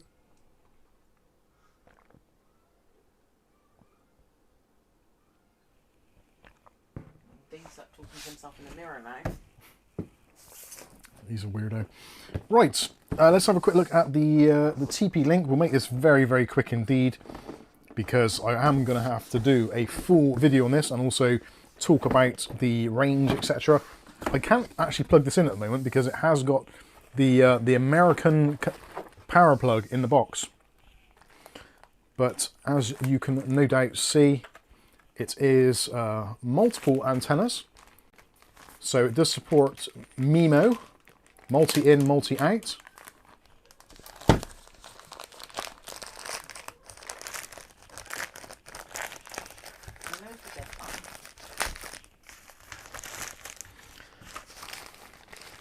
Look at this, just unboxing like a pro. It's like taking your gloves off. Right, so wall mountable and loads of LEDs. And actually, something I quite like is on there. What? What do you want? There's one on there, it's got glass. Does that have to be off still? What? Yeah, I'll put it back now. Hang on a minute. Dave's making a right palaver. What are you doing, you little fuckwit? What do you mean? What's the matter? It's past their bedtime. It's not. They're normally out in the bloody streets by now. And not leave them to bed at the same time as me. Dave, get to bed. I mean, that's up there screaming at me, doesn't he? Until he falls asleep on the cabinet.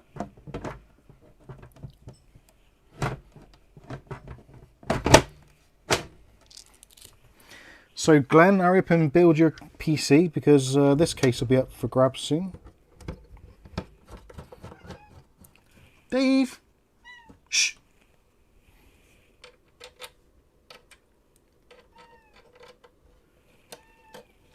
What do you want? He's such a weakling.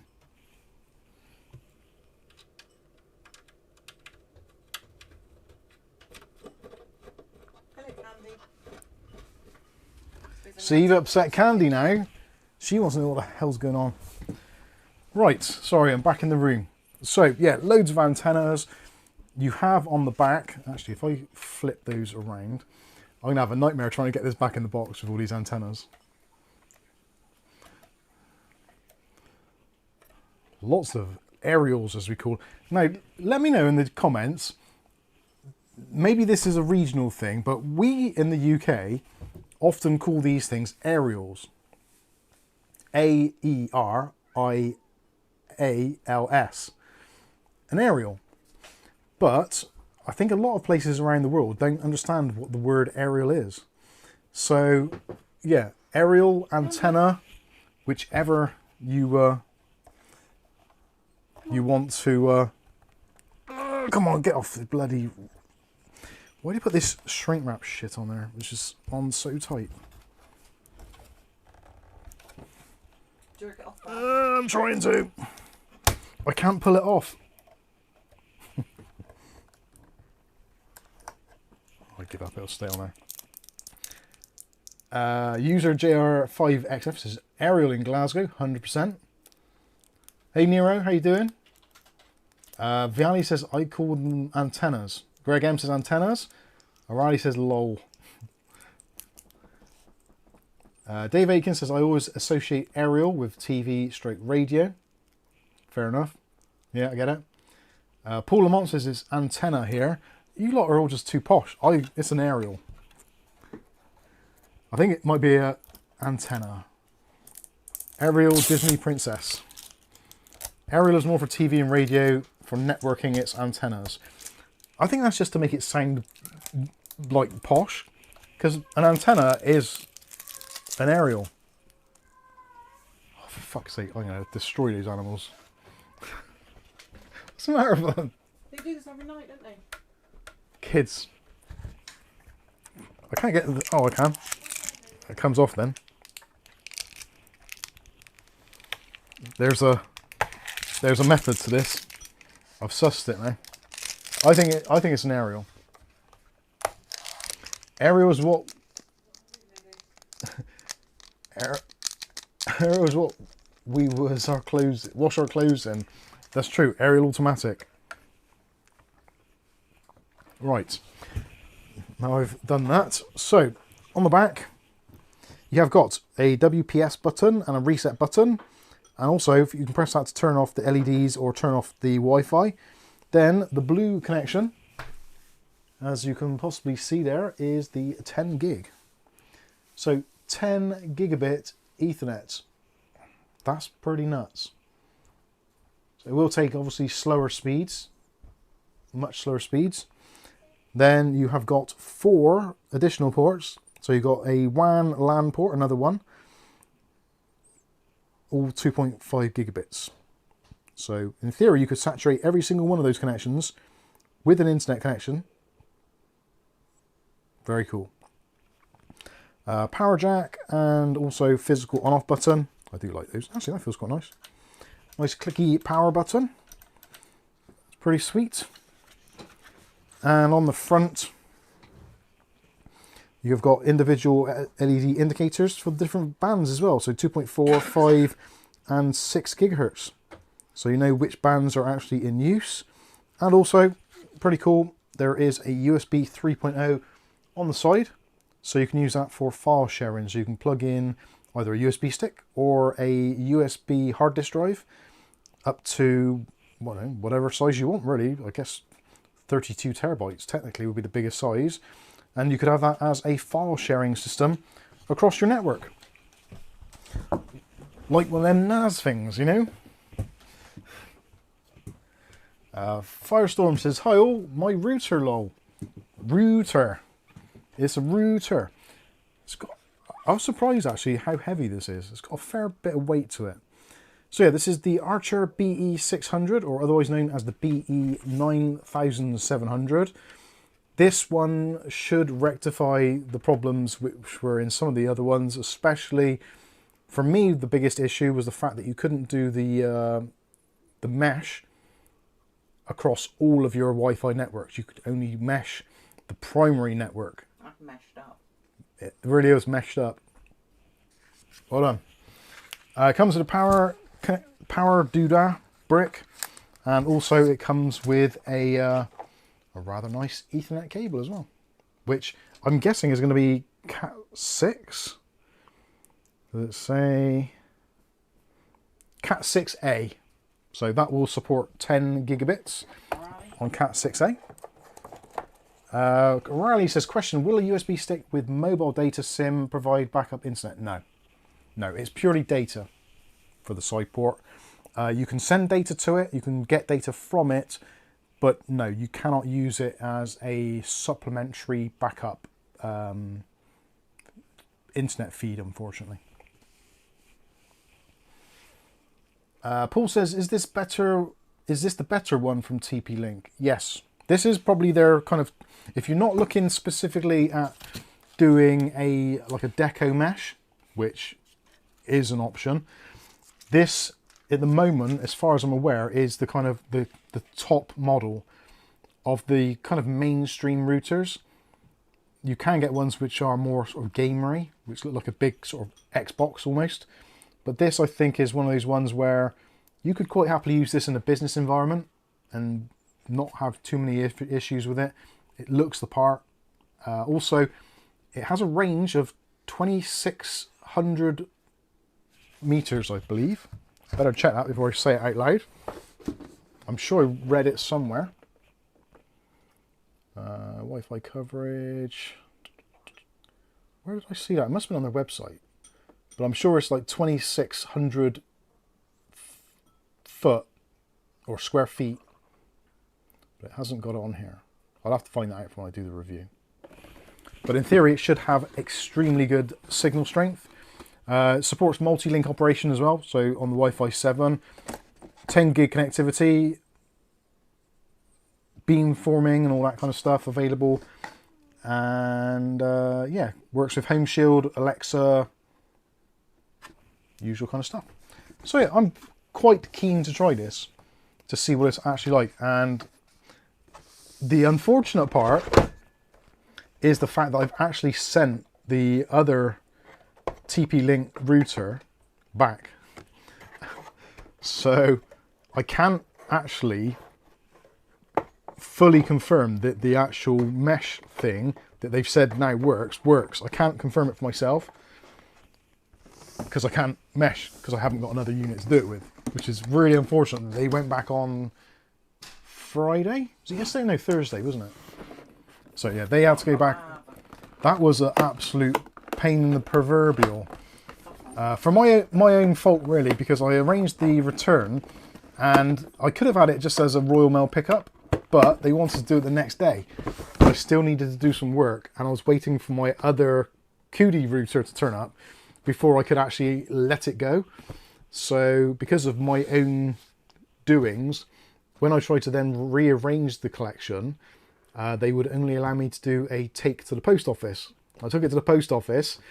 Oh, this is a palaver. So I took it to the post office and got there first of all, got all my parcels, a couple of bags to the post office. One of the returns went back fine, but the two routers that I was sending back, they give you this QR code and you take it in, they scan the QR code and then they put the routers into a box, do all the shipping for you. So you literally just turn up with the boxes, like this, just go, there you go, scan the QR code, job done. They box it all up for you. Now, unfortunately, the post office in our local village is not great, and they've actually stopped offering that service, but Amazon weren't aware of that. So I walked down there, and it was raining, not great. Walked back, come back, so half the job done. My hair was an absolute mess, went all frizzy, so that wasn't great. So I come back, got on the chat to Amazon, said, look, they don't support that anymore. Can you do it so it's just a Royal Mail drop-off? They're like, yeah, no problem, we can do all that for you. So went through it and they're like, they give me the same QR code virtually. It's like, I don't think this is right. But anyway, so I thought to myself, right, I'll box it all up. So I got a box out the loft, etc., packed it all up, nice and tidy. Went down to the post office again and went in there. And unfortunately, the girl that was in there, Maisie, bless her, she's good as gold. She really tries to be helpful, even though their management there isn't particularly great. But she actually had a broken leg or ankle or something.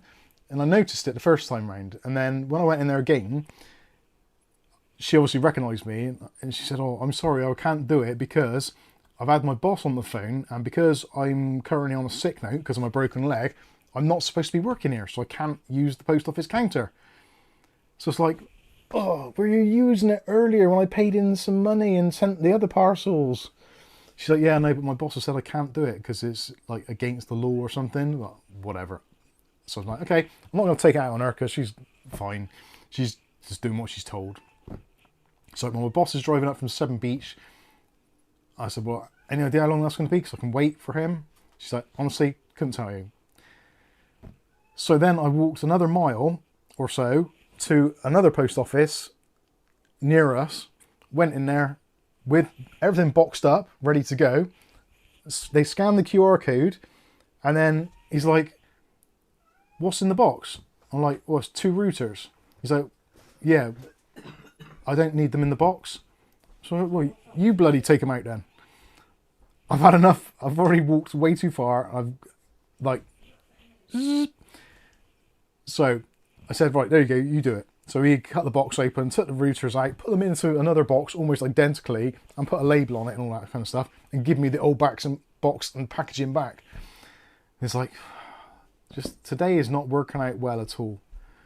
So I certainly got my steps in that day, but yeah, it was a right palaver. Anyway, moving on from that, it's done now, hopefully. Fingers crossed. Next, we're going to look at the Lian Li wireless fans. Now, I'm not going to open up all of them, although I might, because we've got some reverse blade ones and we've got some normal blade ones. And this is like the 3-pack.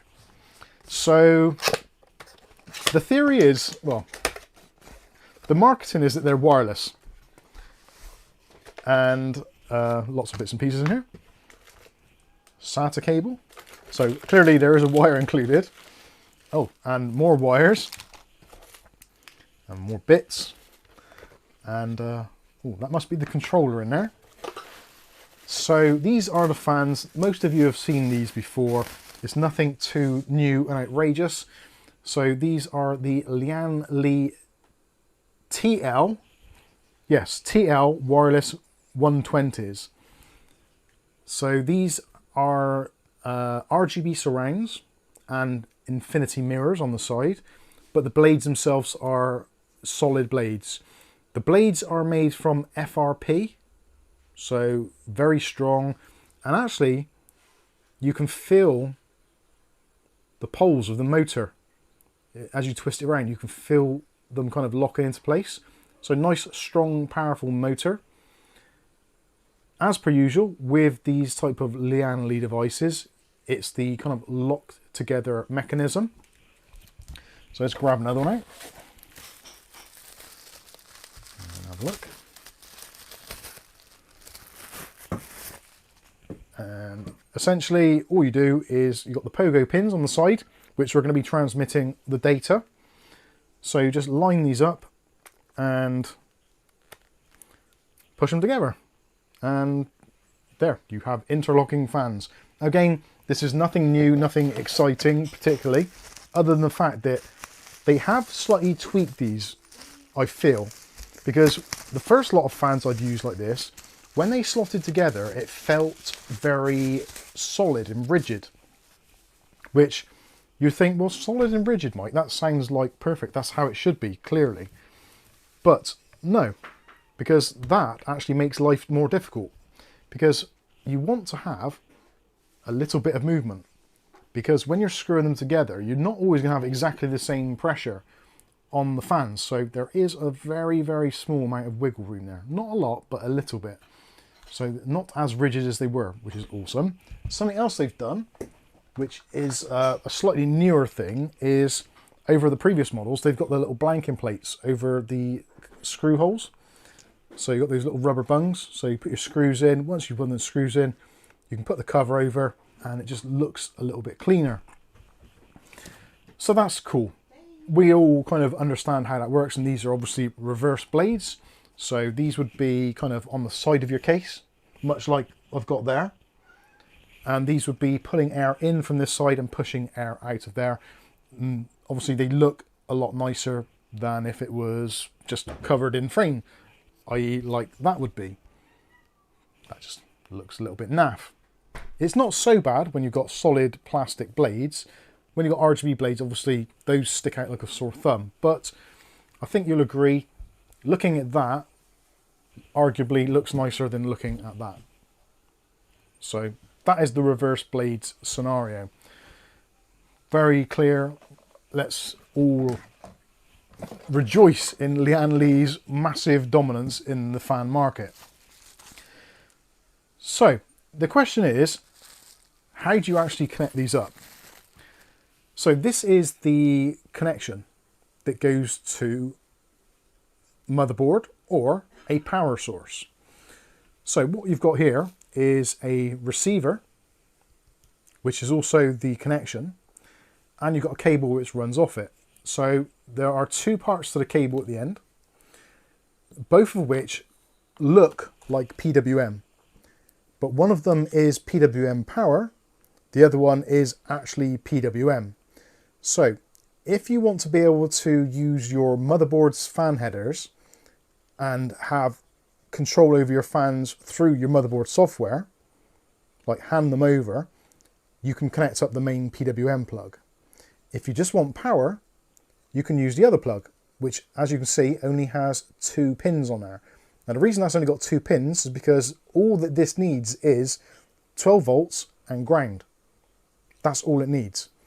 But if you want to have like a failover, or you want to use your motherboard software to control the RGB and also the fan speed, or sorry, just the fan speed I think it is actually, you can plug in this part here, which has the fully wired PWM plug.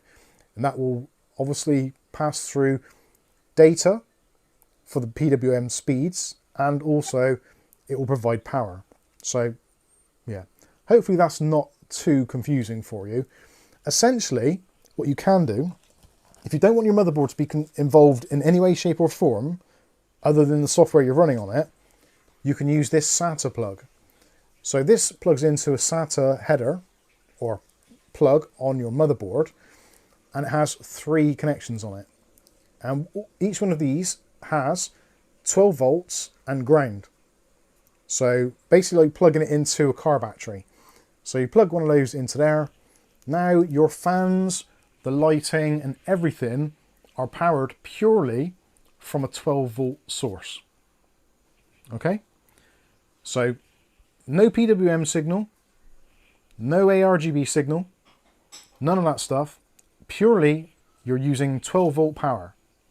So that is why they call them wireless, because this snaps on the top here. So there is a large and a small, so you just put that into place and lock it in. That's in, and that is it. So effectively all this is doing is providing power in terms of this cable here. The actual receiver in here, there's essentially like an antenna or an aerial, and that communicates with the wireless dongle and tells the fans how fast to spin, what colors to display. And because of it being Lian Li and software based, you can tell that fan to spin faster than that fan if you want, or that fan to spin faster than that fan. You can tell each one to do its own individual colors, or you can have it so it flows through, all those kind of usual stuff that you do with Lian Li fans. So yeah, that is pretty awesome. You can as well have up to 10 channels with this wireless setup. So if you consider this block of fans, even though there's 3 physical fans, this is one block. Now you can, with these, you can have up to 4 connected to the same block. However, you can mix and match these fans with other Lian Li fans from the same range, wireless range. So if you want to go with the ones which have got the LCD screen in, you can put one of those in the middle maybe, or have 2 of them, top and bottom, whatever you want to do. But if you do have one of those, you're then limited to only 3 fans maximum in a group. Now, of course, you can have 1 fan, you can have 2 fans, you can have 3 fans, but if you want 4, you can only do that with the non-LCD ones, so the ones without a screen. So hopefully that makes sense. Glenn says it's only an aerial if it's on a loft, if it's on a roof or in a loft. My stream's 16 minutes behind, by the way. Oh God.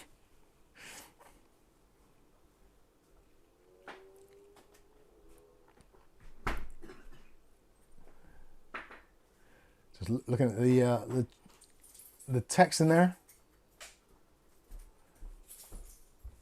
Nice fans, are they worth the premium price? Now that ultimately is down to the user and what your intentions are with them.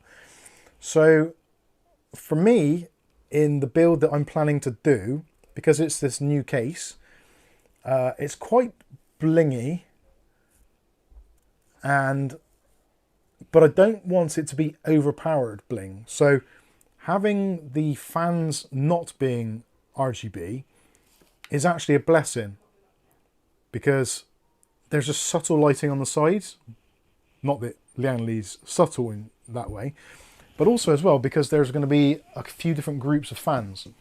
And I thought to myself, if I use normal fans, there's going to be 3 fans on the bottom, 2 fans on the side, 1 in the back, 2 on the back, sorry.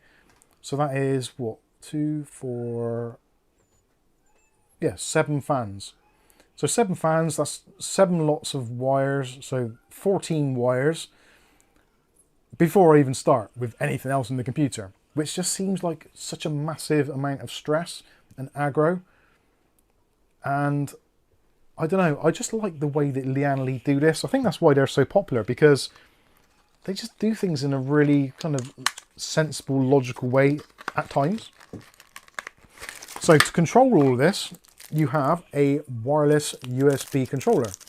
So this looks like a normal, everyday USB dongle, he says. Trying desperately to get the shrink wrap off. So USB, says Lian Li on it, take the cap off, plug it into a USB port. And that effectively then becomes your PWM and ARGB controller for up to 10 channels, with up to 3 or 4 fans technically on each one, so potentially up to 40 fans can be controlled, or combinations of the streamers, the GPU power connections, etc, etc. So you can kind of mix and match what you want it to do. But this basically means that you can, rather than having like multiple hubs in the back of your PC and then daisy chaining hubs and multiple USB ports, etc, etc, you can just plug that in and you can control it all via that. So that makes life a little bit easier for some people, especially reducing the amount of wires you're going to need. Obviously there's a price to be paid for everything, and the price for this is in the fans themselves. But having said that, the fans are extremely quiet and extremely good quality. And with most things in life, you do sort of pay for what you get. And there is an option as well. I know some of you are probably thinking, well, I don't want this bloody thing stuck out the top of my PC or the back of my PC. That's fine. You don't necessarily have to. You can if you want to. There is included a USB adapter, so for your internal USB header, and you basically plug that into the end of here, put your cap back on, and then you can have that hidden in the back of your PC somewhere. It also has a PWM plug, so you can plug that into your motherboard. So again, if you're taking the PWM values from these directly to your motherboard, you can plug that in. If you're not, don't worry, just plug in the USB, and the USB software will take care of everything for you. So yes, it's wireless to a point. So it's no more wireless or not wireless than your computer to a router. Now obviously your computer has power coming into it to display it on the screen, Your router has power going into it and the outside cable from the internet coming from the street. But the wireless point of it is that wireless signal going from one point to another, removing cables. So yes, obviously it isn't an entirely wireless system. And a lot of people did point out when it came out, saying, well, why are it called wireless fans? There's wires. Yes, there is wires, but the wires are a necessity.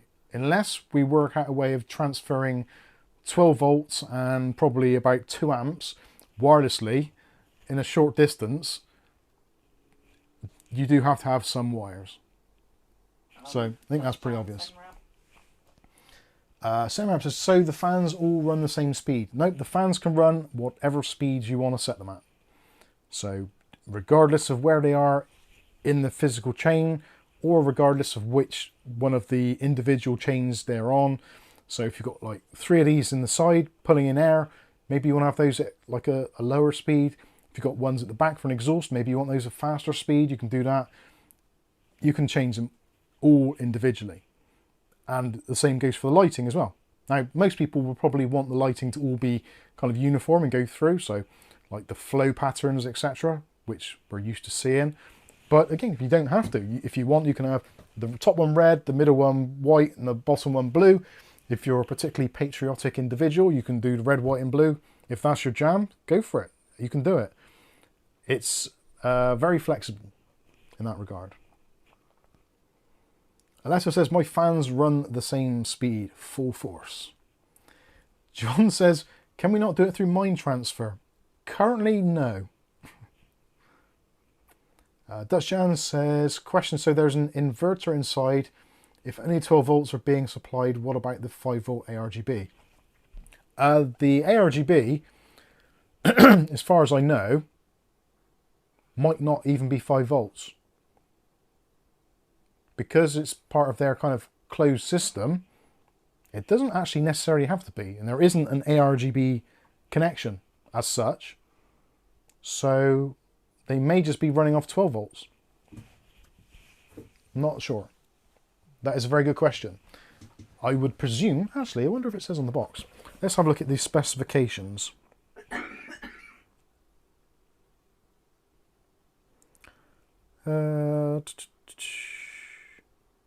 No, doesn't make any mention of it at all.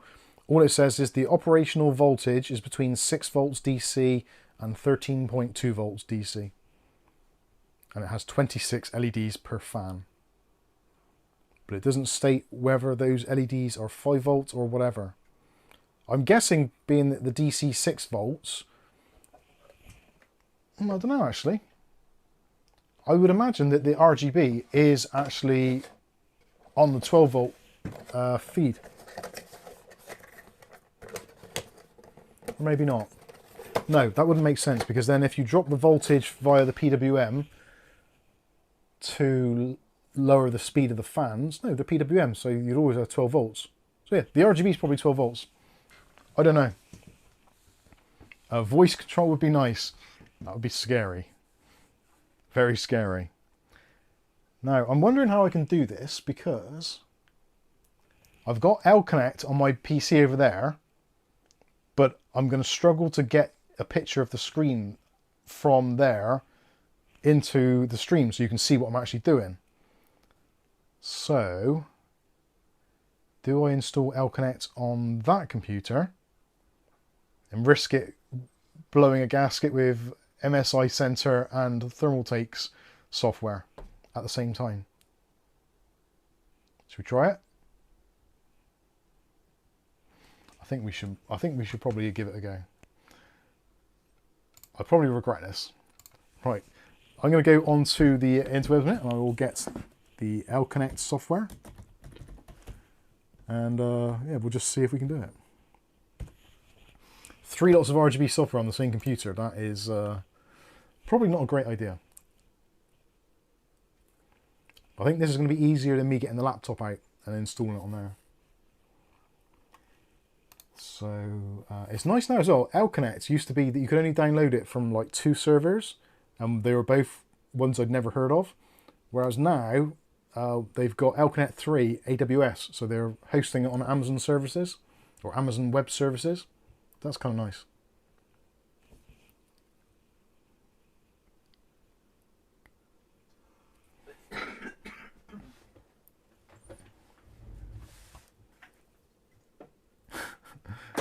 There is no try, do or do not. Donuts.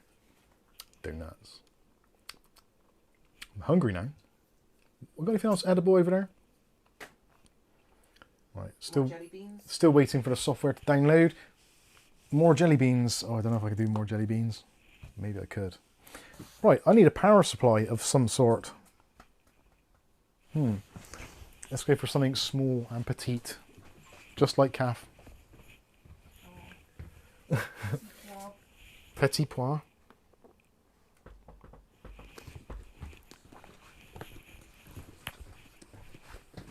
Chicken, what's chick? Call me a little chickpea. Little chickpea. Right, so what do I need? SATA. This will be interesting. Well, I say interesting, so I don't mean like actually interesting. That's Jan. I did a quick check. There is some sort of internal DC to DC converter or voltage regulator inside the fan. Okay. David says, talking about Kath and Mike, how were your birthdays? They were pretty good. I had a bad back. Kath had a bad back. She's had a bad back a week mostly. And so, It's yeah. getting a little better still. It's getting there. Yeah, birthday. My birthday, Kath went to her mum's. So I asked you if you wanted me to change the day. just left me to my own devices, which is actually quite useful because I made some videos and got a load of housework done. So being the good husband that I am. Perfect. Perfect husband. Perfect husband. There you go. You heard it here first, folks. Where is my power cable and my switcheroo? I've bloody lost it again. Where's that on-off switch I had? What for your fire, bro? No. That little power on-off switch for the bloody... I had it out this time last week, I think, didn't I? And I probably put it inside the box from whatever I used. Ah, there it is. I couldn't see. I was doing a man look. You know what it's like when you do not call it a kettle lead. It's a kettle lead. We use them for plugging in kettles. Well, to be honest, when was the last time you used one to plug in a kettle? A while. To be fair. Right. So probably got to be knocking 30 years ago. 30? No, piss off. But that, Maybe. Well, even that, Might be. I think actually it's probably before we bought our first house. 'Cause I think even there it was a cordless one, wasn't it? The first one. Might have been. Right, hang on a second, ladies and gents. I've got to move the screen over. Although it doesn't bother you, does it? Because you can't see it. But I can. I'm wondering if I turn this on, whether or not the fans will just go mental. Well, really mental. So the power's not on yet, so let's turn it on. So the fans at the moment are not connected to anything at all. And they're just getting 12 volts. So you've got white lighting, as you can possibly see. Jesus Christ, that's moving a bit of air. Shut the window, please. It's getting really windy.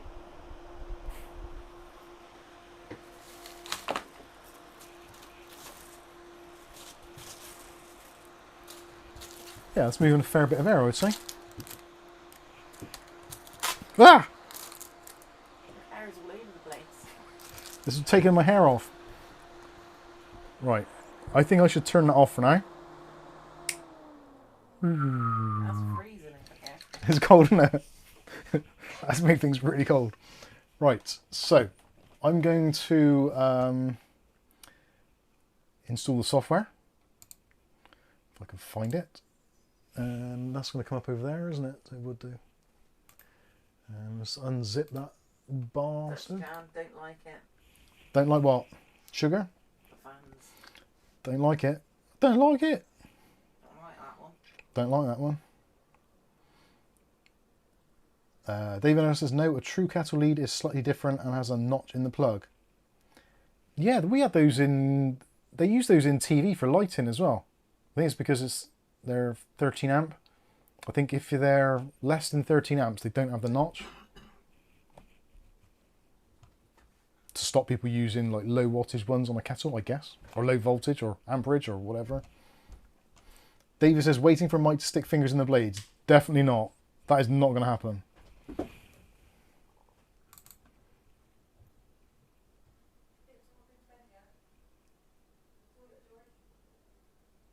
Right, just installing L-Connect. Actually, let's turn them.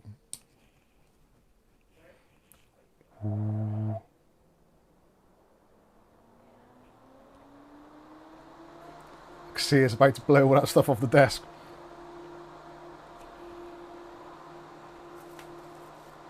If it wasn't for this adhesive on this, that would be gone.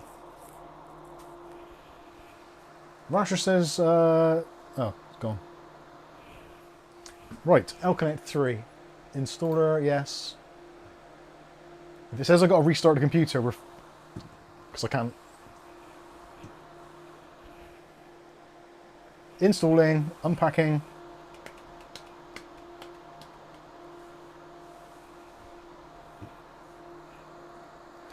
So obviously these are running at full blast at the moment, which is I think 2300 RPM.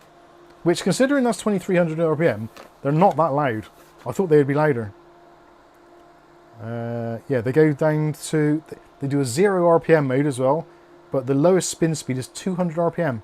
So 200 to 2300. That's an incredible range. And apparently they move... I just have to double check that. Yeah, that is right. 83... Yes, 83.4 CFM for a 120mm fan. That's nuts. Like most fans do about 60. And acoustic noise is 34 dBA. Which is probably about right. Right, install. When I get the L-Connect up, I'll put it over onto the screen and I'll have the camera in the bottom corner so you can kind of see what's going on. That's the theory. Whether it works or not, I don't know. I do like the look of these. I like the infinity look on the side. It's much better than those cheap fans you get, which look a bit shit. Oops, blow all that stuff off there. Let's put that in there. Close. And right, let's run L-Connect. L-Connect.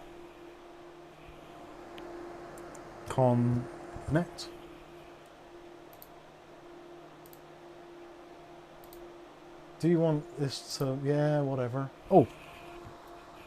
It's probably a good idea to plug in the wireless doodah. Because otherwise it's not going to be able to communicate with the fans, is it? So let's find a USB. Is that a USB there? Yep, that appears to be one. Right, and let's move that software over to this window. And get, oh, close the wrong one. Let's make that a bit bigger.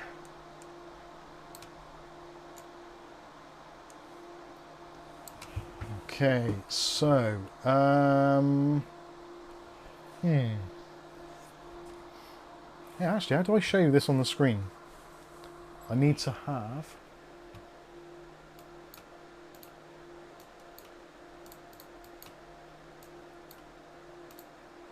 That is quite insane though. I've actually now got the I've got Thermaltake RGB Plus, I've got MSI Mystic Light, and I've got L-Connect all running at the same time.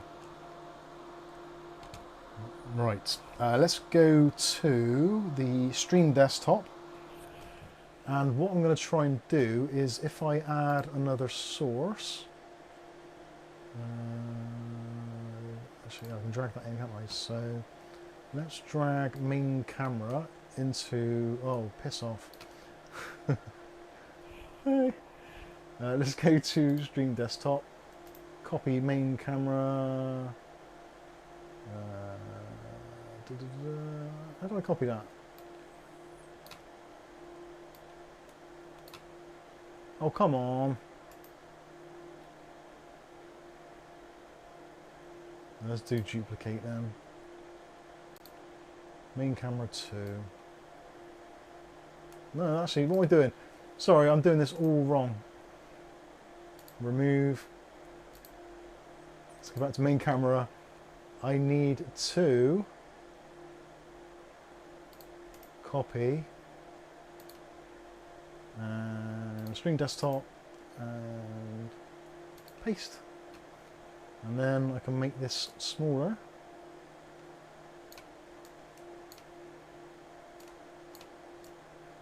There we go.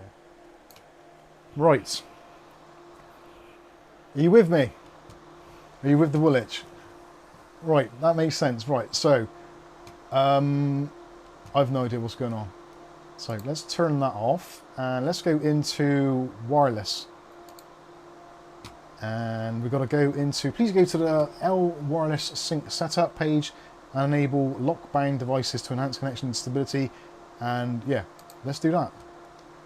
So let's do that. Ooh, that's better.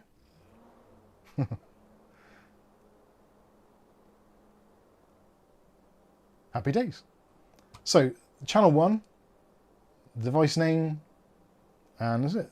So if I do identify, it changes colour and it goes back. So you can tell which one it is that you're actually clicking on if you've got multiple devices. Now we have got multiple devices, so we can actually validate how that works.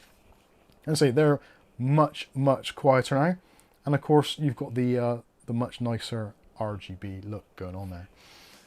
So that is pretty good. If we go into click the icons of bind the, we did that. Oh, lock bound devices. There we go. Okay, so those are locked. Excellent. So if you want to unlock them, you can do. So if you go into the wireless utility now, so it tells you how to control them. Click OK.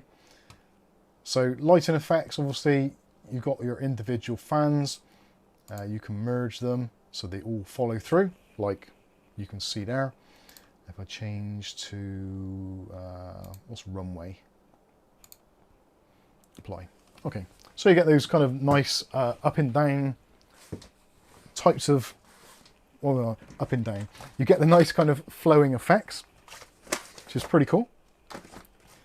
And don't worry, you're learning this at the same time as me, pretty much, because I've never used these before. Dutch Jam was saying, Mike, I was just thinking, isn't your PC a huge mess with all those software installations? It kind of is, but it functions. And the theory being is, by using this, hopefully, in this next system, I will be able to pretty much, I think almost entirely move over to the L-Connect software. I think. I'm not sure. I don't mind having 2 lots of software. 3 gets a little bit much, I think, but it's fine. Up-down swap, so what does that do? Apply.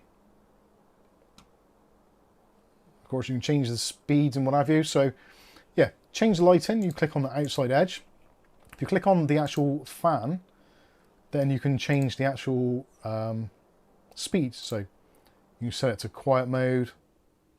You see it's gone into quiet mode now. So now it's very much just about hear it. Standard speed, which we had just now. High speed and full speed, or you can make up a custom one. So in order to do the custom ones, you can just go to there and you can set your own fan profile. So if you want, you can have it so that it's like basically stopped.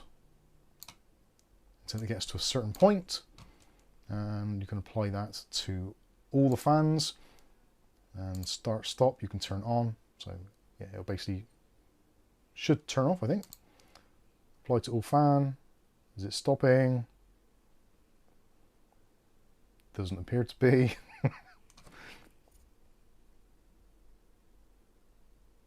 I think that should have stopped. Or maybe I haven't set it up right. I'm still learning this software, so do bear with. Yeah, you can choose whether it's water temperature, GPU temperature, CPU temperature, etc. Usual kind of stuff. What's that doing? Why is it not doing a fan stop? Not too sure. Now, I was somewhat under the impression... Oh, actually, there you go. Motherboard RPM sync.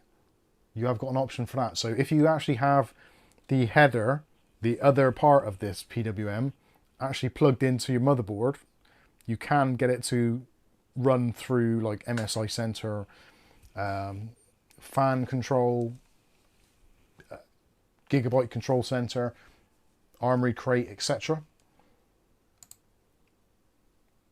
So yeah, turn that. It's now in RBM. But obviously because it's not plugged into the motherboard, it's just going to go nuts because it hasn't got a signal. So again, you can choose which you do there, how fast it goes, etc. And yeah, it pretty much makes sense. What's going on here? There's lots of things going on. Motherboard sync lighting, you've got an option for that as well. The motherboard sync lighting won't work with this because it doesn't actually have a way of connecting to... Actually, saying that, I wonder if things like MSI Center can actually talk to the wireless device to send it to you, or send it to them.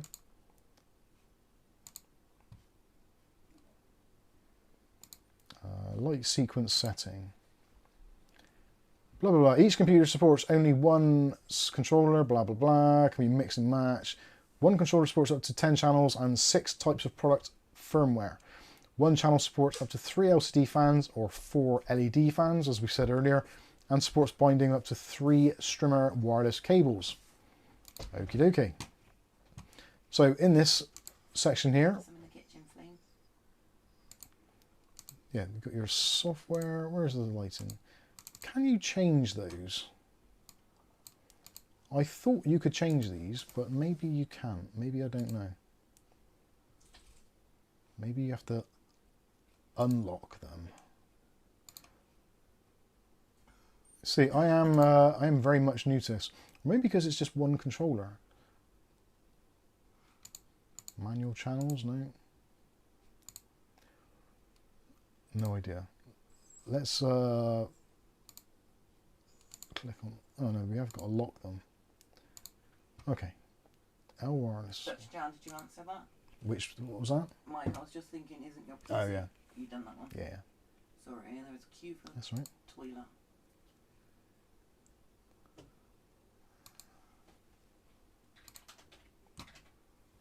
Oh, we're going to Meteor now. I'm trying to work. I'm sure there's a way that you can control the individual fans individually.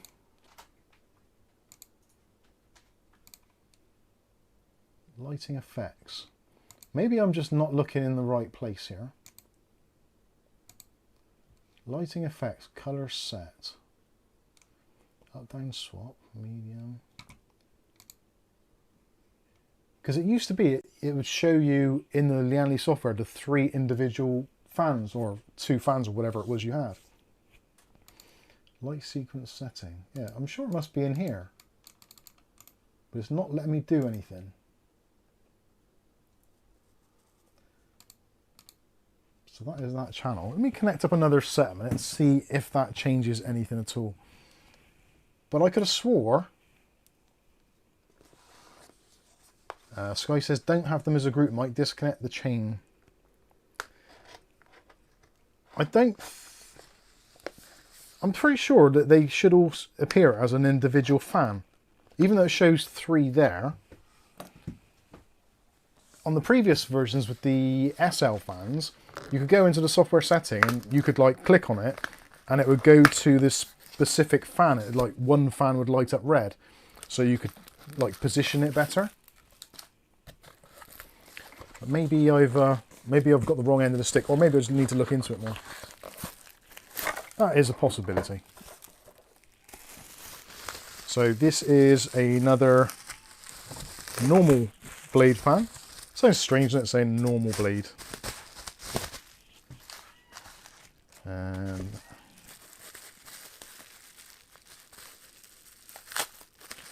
let's get out the receiver. And again, what you should bear in mind with this is the fact that there is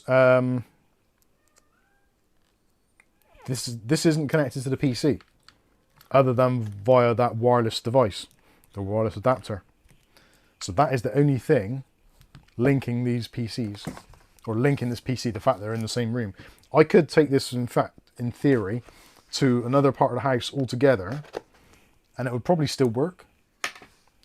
So if you're one of those people that have like got a real nice setup and you've got RGB lighting elsewhere, you could actually connect this or some type of form of lighting up with this system and connect it wirelessly, like you'd have with things like the Philips Hue and that sort of stuff, but you'd have it directly controllable in your L-Connect 3 software. That's way round. So if I plug these in now, all I'm going to do is plug these into the power supply, just get power.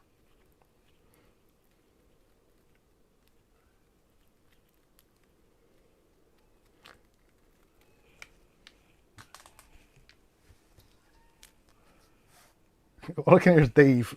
I'm not sure if you guys and girls can hear him. So I'm literally just plugging this into the SATA power.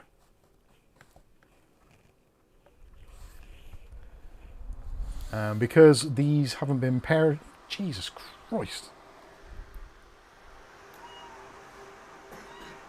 Dave, what is it? Do you want to be brushed? Can you feel that? Come here then. Kath? Can Yes. Oh, those are moving some air. I don't mind telling you. Look, ow! Ooh, that was close. I nearly lost a finger then. Is that yours blown over here? Yeah, sorry.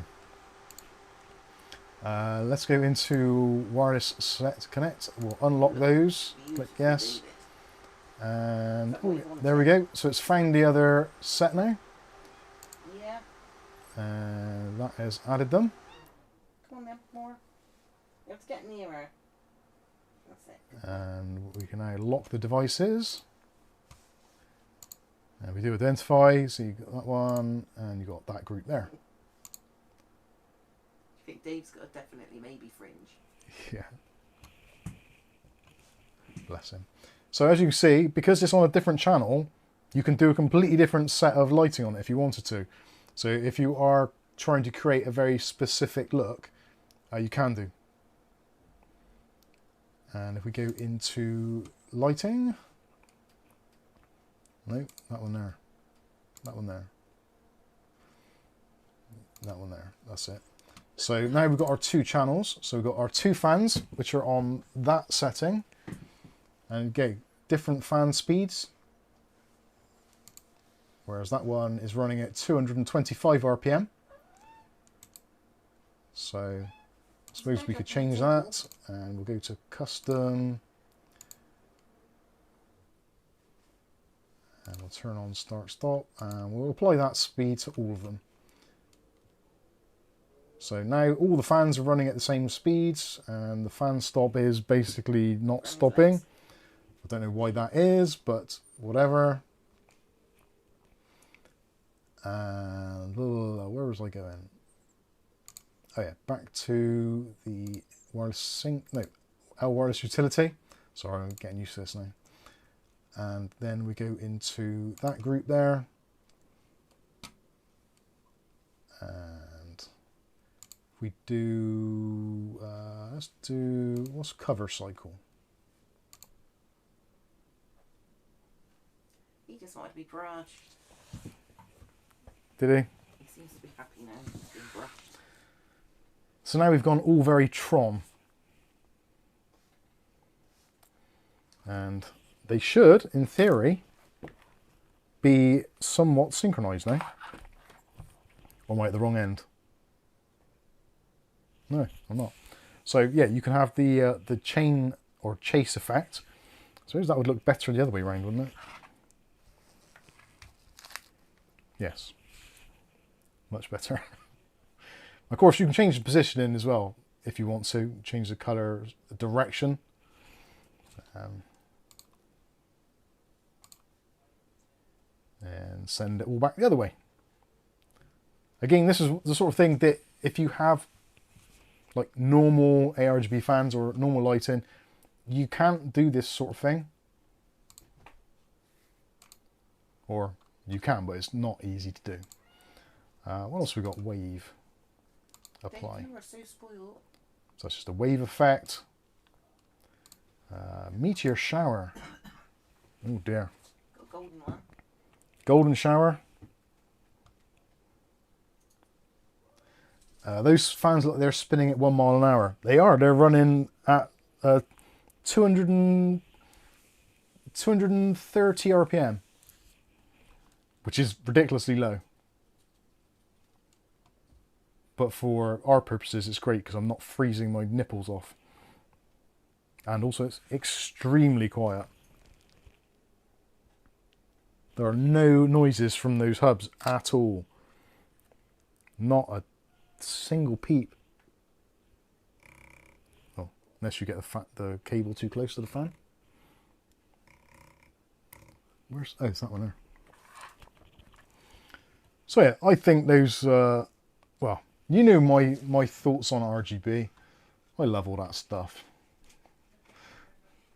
As sad as that might be. What's Twinkle? Twinkle just does some random shizzle. So what does merge? I don't know half of the settings in here, to be fair. Intertwine.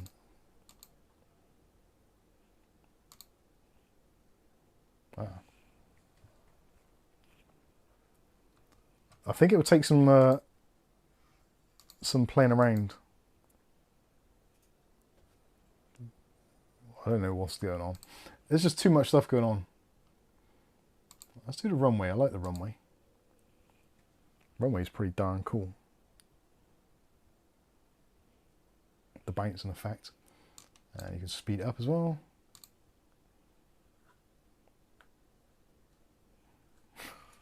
It's funny how small things please little minds. And in this instance, it really is. So I get it. Right, okay. So yeah, if you click on merge. So at the moment it's doing like the Knight Rider thing. But if you do merge, it basically considers them all to be part of the same set. So that's pretty cool. I do quite like that. Whether or not it's necessary, I don't know. I don't get the up-down swap. What does that do? I suppose it doesn't really make a difference in this particular colour profile. Let's go to rainbow. Oh, you get the general idea. How to lose 2 hours setting up those fans. They look great though. They are, yeah, they're kind of. I like them. I like them. I really do like this sort of look. I think it's very. It's one of those things that like you either appreciate it or you don't. If you don't appreciate it, then like that's fine. We don't all have to be liking the same thing. And if you turn over, you can see the effect on the top there as well. But yeah, I must admit, I was under the impression that you could change the PWM speeds of each fan individually, but it appears you can't do that, or at least not on this particular version of the software. Maybe you can in another version, but it does seem to be linking them all together because they've got MAC addresses and what have you. but yeah, I'm not too sure how you could change that. Let's crank these up a little bit.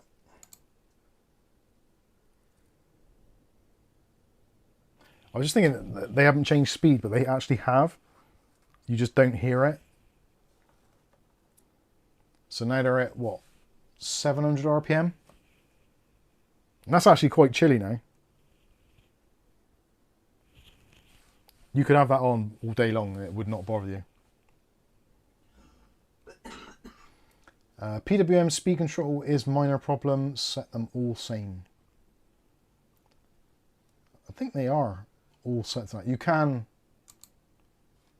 change them individually, of course.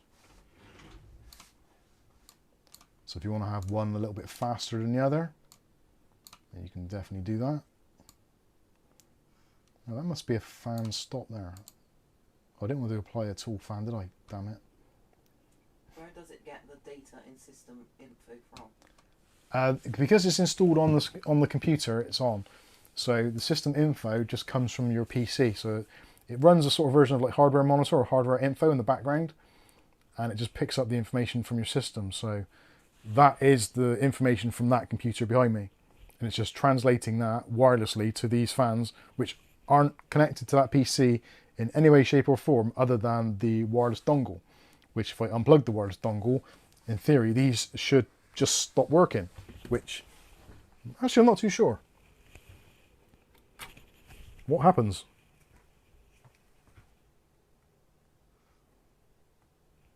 They just stay the same. You can see on the L-Connect software that, there we go. It took a while. Then they've ramped up. Those fans there, they're actually trying to blow themselves over. Bloody hell. So let's have a look. And if we plug that back in, how long does it take for it to recognise? Oh, there we go. So I plug the USB back in and now, boom, everything's back. All the profiles, etc. reloaded. You lost GUI access when you remove the USB.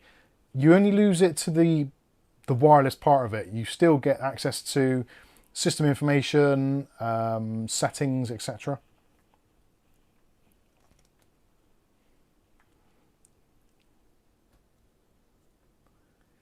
Sky says, I can't imagine that controlling the fans in a group separately would provide any benefit, so no big deal. Yeah, to be honest with you, you're probably right.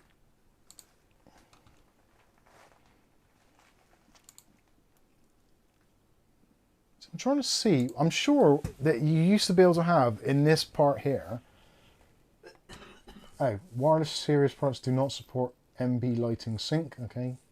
Wireless products and select new USB products support cross-device lighting effects. Okay, so yeah, you don't get the. Of course, yeah, because they're TLs, not SLs, so that's why they're not in that section there. So that's why you do everything through the L wireless utility. That does make sense. Oh, I don't want to see that. So lighting effects. Yeah, it's basically there, isn't it? Oh, light sequence setting. So, I'm trying to understand what is going on there. Oh, so you can set those to be a different way, and you can move that down. What is that bit for?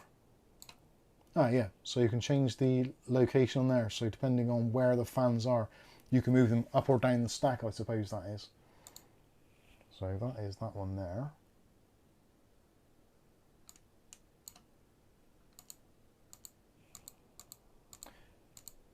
Because ideally you want it so that you can rotate them as well, so that they go in a certain direction when you rotate them, I guess. But unlock or unbind to reset device. Yes, okay. Anyway, hopefully you get the general idea there. I kind of like these. I think it's interesting. It's a little bit different. Certainly it reduces on wiring. You've got like literally one wire going to each set of fans. So that is in itself a massive saving, especially like in the modern computer days where you've got multiple leads per fans, you've got controllers, you've got hubs, all that kind of stuff going on. It just gets to the point where you've got so many wires, it just gets really confusing, especially if you need to do any maintenance to the system or you just want to change things around a little bit. You end up going through like millions and millions of cable ties to try and find out that the cable you want is actually somewhere else altogether. And it is a real pain at times. But I think with this is going to make life simpler, certainly. Albeit you possibly are going to lose some functionality and also some cross-platform compatibility. But having said that, there is the new version of this software, Elconnect 3, which actually has open RGB support in it. So that's going to open things up a little bit more so that then you can take your kind of open RGB supported devices and your Elconnect 3 devices and kind of mash it all together, which for some people is going to be a really good thing to have happen. I agree. I think the USB and also the kind of RGB standards do need to be more coherent, and more of an open source project where everybody gets behind it and they all work in a similar way. But I realised that Lian Li and Corsair, who are arguably the market leaders in these ecosystems, they've got an ecosystem which they want to desperately cling on to. So why bother opening it right up when they can have a closed ecosystem almost? I think they're making a little bit more of a wave, especially incorporating open RGB into their own software, whereas I think Corsair are very much against that. But anyway, whatever. Let's have a look, see what your opinions are in the chat there. Oh, you can't see the RGB effects. I apologise. Actually, what are we on now? We're on now. You can hopefully see it a little bit now. Actually, if I turn the lights off, you'll be able to see it a little bit better. Or at least turn one of them off anyway. That might be better. So, the majority of the RGB on these is on the sides, which, if you think about it, actually makes perfect sense, because the majority of people, like, these fans are going to be, well, possibly not these specific ones, but you're likely to have this kind of at the top of your PC as an exhaust, or as per these are intended, these would be on the bottom of your case as an intake. So you've got visible light on the sides, and you've got obviously a little bit of extra glow from the fan blades themselves. And of course, if you've got it on the side as an intake, then you still see a little bit on the side, not as much, but you still get to see what is going on here, which I think is a little bit more subtle. If you don't want it to be sort of too in your face, just having the illumination on the side is quite a nice compromise between going all out RGB and, well, yeah, I think it's a bit more tasteful. Thank you very much, Rasher, for your 20 euros. Bless you, sir. Didn't do the lights. He says, "Get good info, Mike. Thanks." You're welcome. They're pretty cool. Oh, do you like your new bed now, Bobby? Pop is in her new bed now. John says, nice but too expensive. Yeah. David says there's a spelling mistake. It says wireless without an E. Wireless. User JR5XF says it looks like it can only be controlled per wireless receiver. What's that? The lighting, or speed, or both? I think you're right though. Rasher says, I'm an amateur PC guy and my 11 Infinity Unifan 140mm are working fine. 11 140mm fans. You must not even have to have them turn in hardly at all to keep that cool. Should we give out some super chats? No. Let's give out some what's it called instead. Oh, yeah. Mark Gaines, I have those fans on my Lian Li HydroShift AIO radiator. There may or may not be a HydroShift AIO heading this way, which might not be available yet, possibly. I did say it. Yeah, go for it. So there we go, giving a little something back to the community. So there's 5 mics unboxing reviews and how to gift memberships. One's gone to W4H2, that's R2D2's brother. Denmuir, Georges Villa, whatever. Hello, and fellow ASP6768. There you go, got some gift memberships so you can watch the videos early. Although they were a bit slow going on this week because of birthdays and stuff. Bob from Wick. Is that Wick near us? I only have 1 fan in my case for ages, but adding a couple next week got to open up for other things. Cool. Gentleman Bad Boy says, Rasher, try 13. Excellent stuff. Right. Unless there's anything else that we haven't covered, I think that is pretty much it for tonight's stream. And also, I'm getting very cold. These things are moving. I don't understand how these are moving so much air, considering they are so quiet. I know they're expensive, but I've had expensive fans before, or at least I thought I did.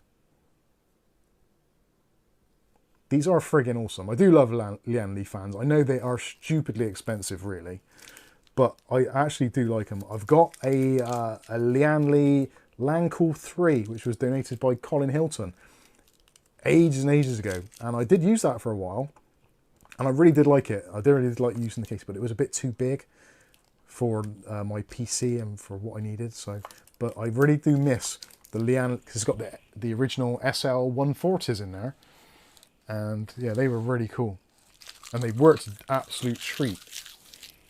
So if they are anything to go by, these are going to be fantastic as well.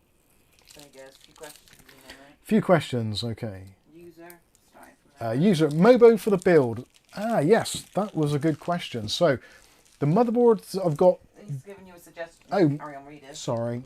Gigabyte B. Now that is one I did notice actually, the Gigabyte B850M Eagle Ice, but I couldn't find one at a sensible price, but I'm going to put that on my list. So bear with me a moment. I'm going to grab a bit of paper and a pen. What you do on a tech channel. Because this is a tech channel after all. Can I have a bit of paper, please? Yeah. Thank you. Just don't show details on the other side. Okay.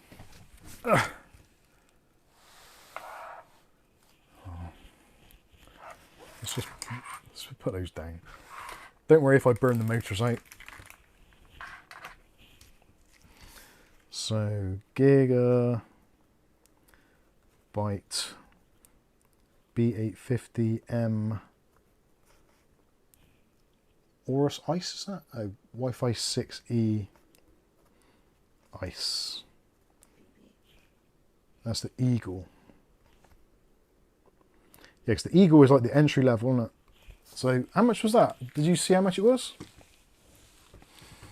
David under CCL 149 quid. All right, so that is a definite maybe. We got the MSI B850M Gaming Plus, which at the moment is looking like a favourite. That one, the Gaming Plus at the moment, I saw on, where did I see it? I think I saw it on Scan for like 110 or 111 or something, like quite low. So I'll say 115. So that is definitely on the list. The one I was thinking of, I will just see if I can find it here. I think it was on Scan. Is a Sapphire.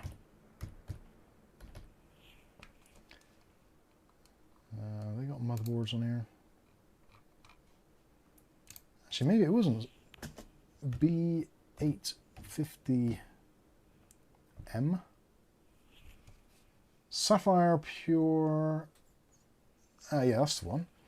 So there's a Pulse motherboard, which is 107. Actually, look on there. So there's the Pulse, which I think is a black board predominantly, but the Pure doesn't seem to be much more expensive and is essentially a very similar spec, although, yeah, that looks like the better deal to me. So yeah, that's the one I'm looking at. The Sapphire Pure B850M Wi-Fi, DDR5, PCIe Gen 5.0. Where is that? Right, I'm going to turn these bloody things off because that's too cold. It's absolutely freezing. I got nipples like fighter pilot's thumbs.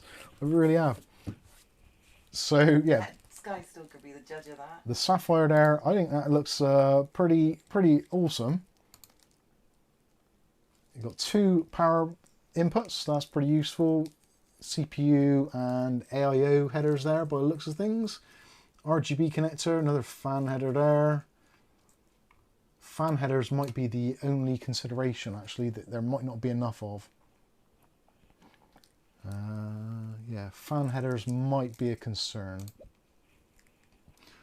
Although there's another 2 at the bottom there, so that might be okay. Only 1 USB though, possibly.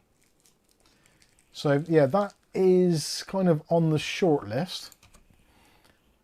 B850M. What else we got? We've got Asus Tough Gaming. What else is going to be in white? There aren't really any other really white boards, is there?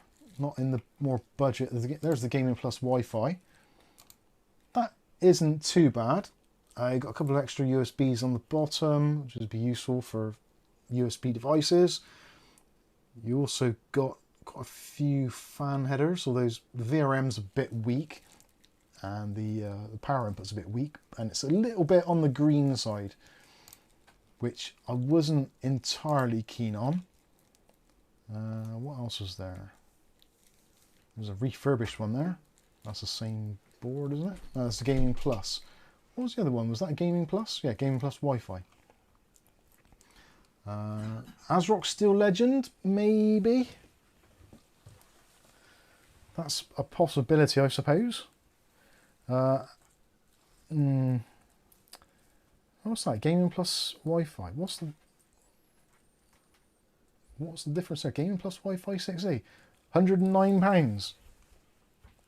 That sounds like it might be an absolute winner. What's the IO like? Not bad. Yeah, that might be a. It's actually on offer at the moment as well. Reduced from 120 down to 110. So that is going to be definitely one. The Sapphire one does look nice. You're absolutely right, it does. So yeah, we'll see. I'm going to have a look for some boards, see what the deal is, and I'll come up with some pricing.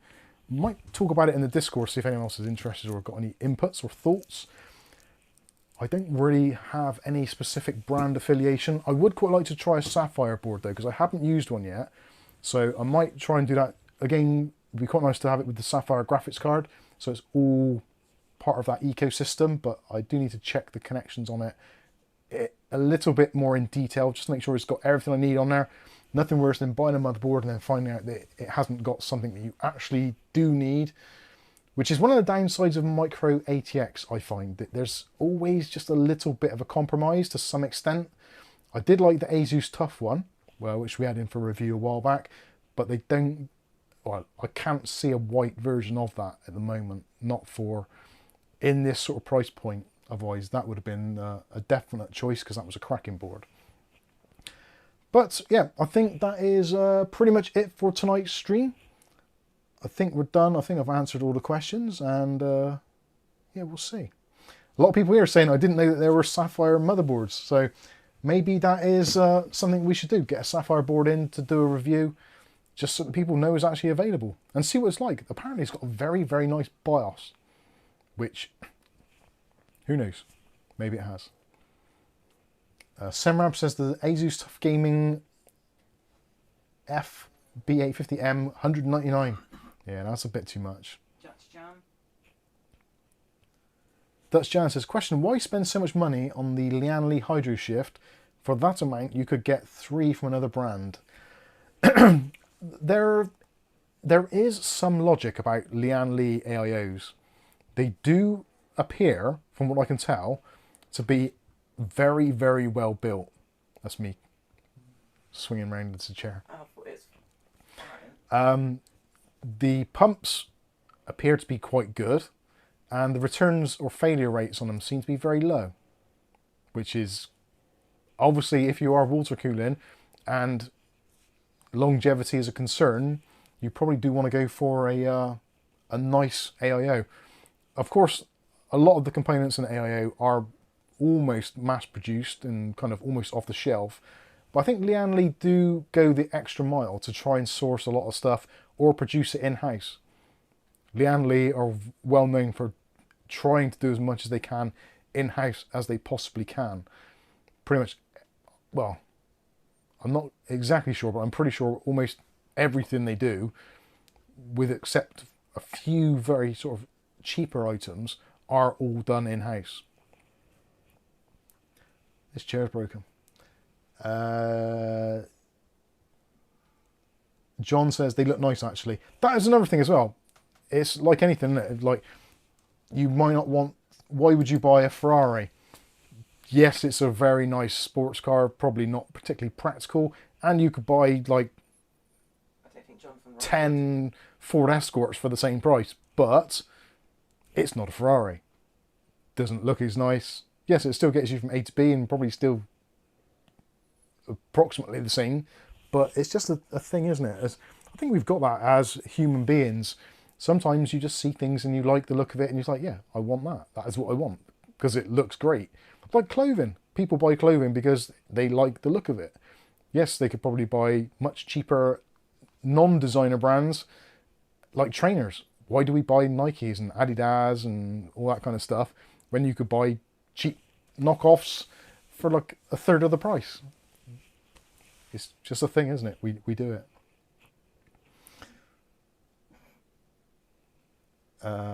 Yeah, Dutch Jan's right, yeah.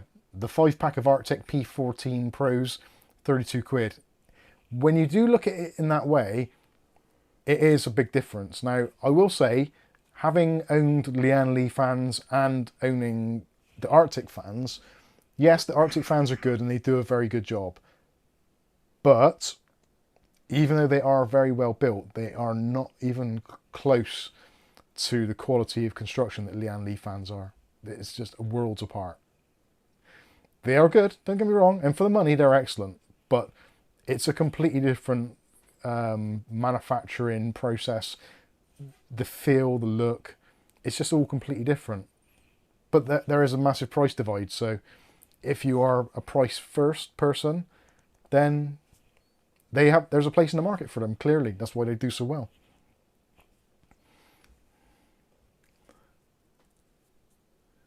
Dutch Giant says, I don't give a shit about cars or expensive brands. That's fine. That's why all these different companies exist, because there are different segments of the market that play to different people. So there's high-end expensive cars which are designed for that market where people want to spend money and have something which is better or has some prestige to it. But then there's other cars which don't. And same for everything, really. Clothes, anything. You name it. Even chocolate. You can buy like Cadbury's or Lindell or whatever it is, or all those kind of more expensive or premium brands. Or you can just go down and buy some My Mum's chocolate from the local Spar. They even still do that brand? I don't know. I haven't seen that for years. Bob from Wick says, I want a Ferrari, but I can only afford a Fiat. Well, you're close. Same company.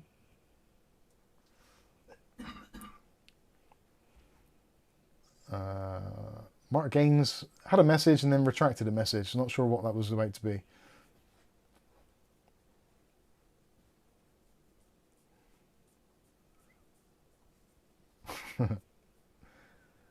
John says, I don't drive, my cars are PCs. Lint chocolate, that's the one, Underhill. Yes. Lint door. It's quite nice. But it is very expensive. I don't like it. Anyway, I think that's going to wrap this stream up. Hopefully you've enjoyed it. If you haven't already, smash the like button for goodness sake. Potentially share the video. That is always helpful. And also, if you're feeling bored and got nothing better to do, feel free to peruse the back catalogue. There's been some interesting videos out this week, especially if you're a Google Chrome user. If you want to stop them installing the local AI models on your computer and using 4 GB of storage that you didn't request them to use, then there's a video that came out on Friday which shows you how to remove it, should you wish to.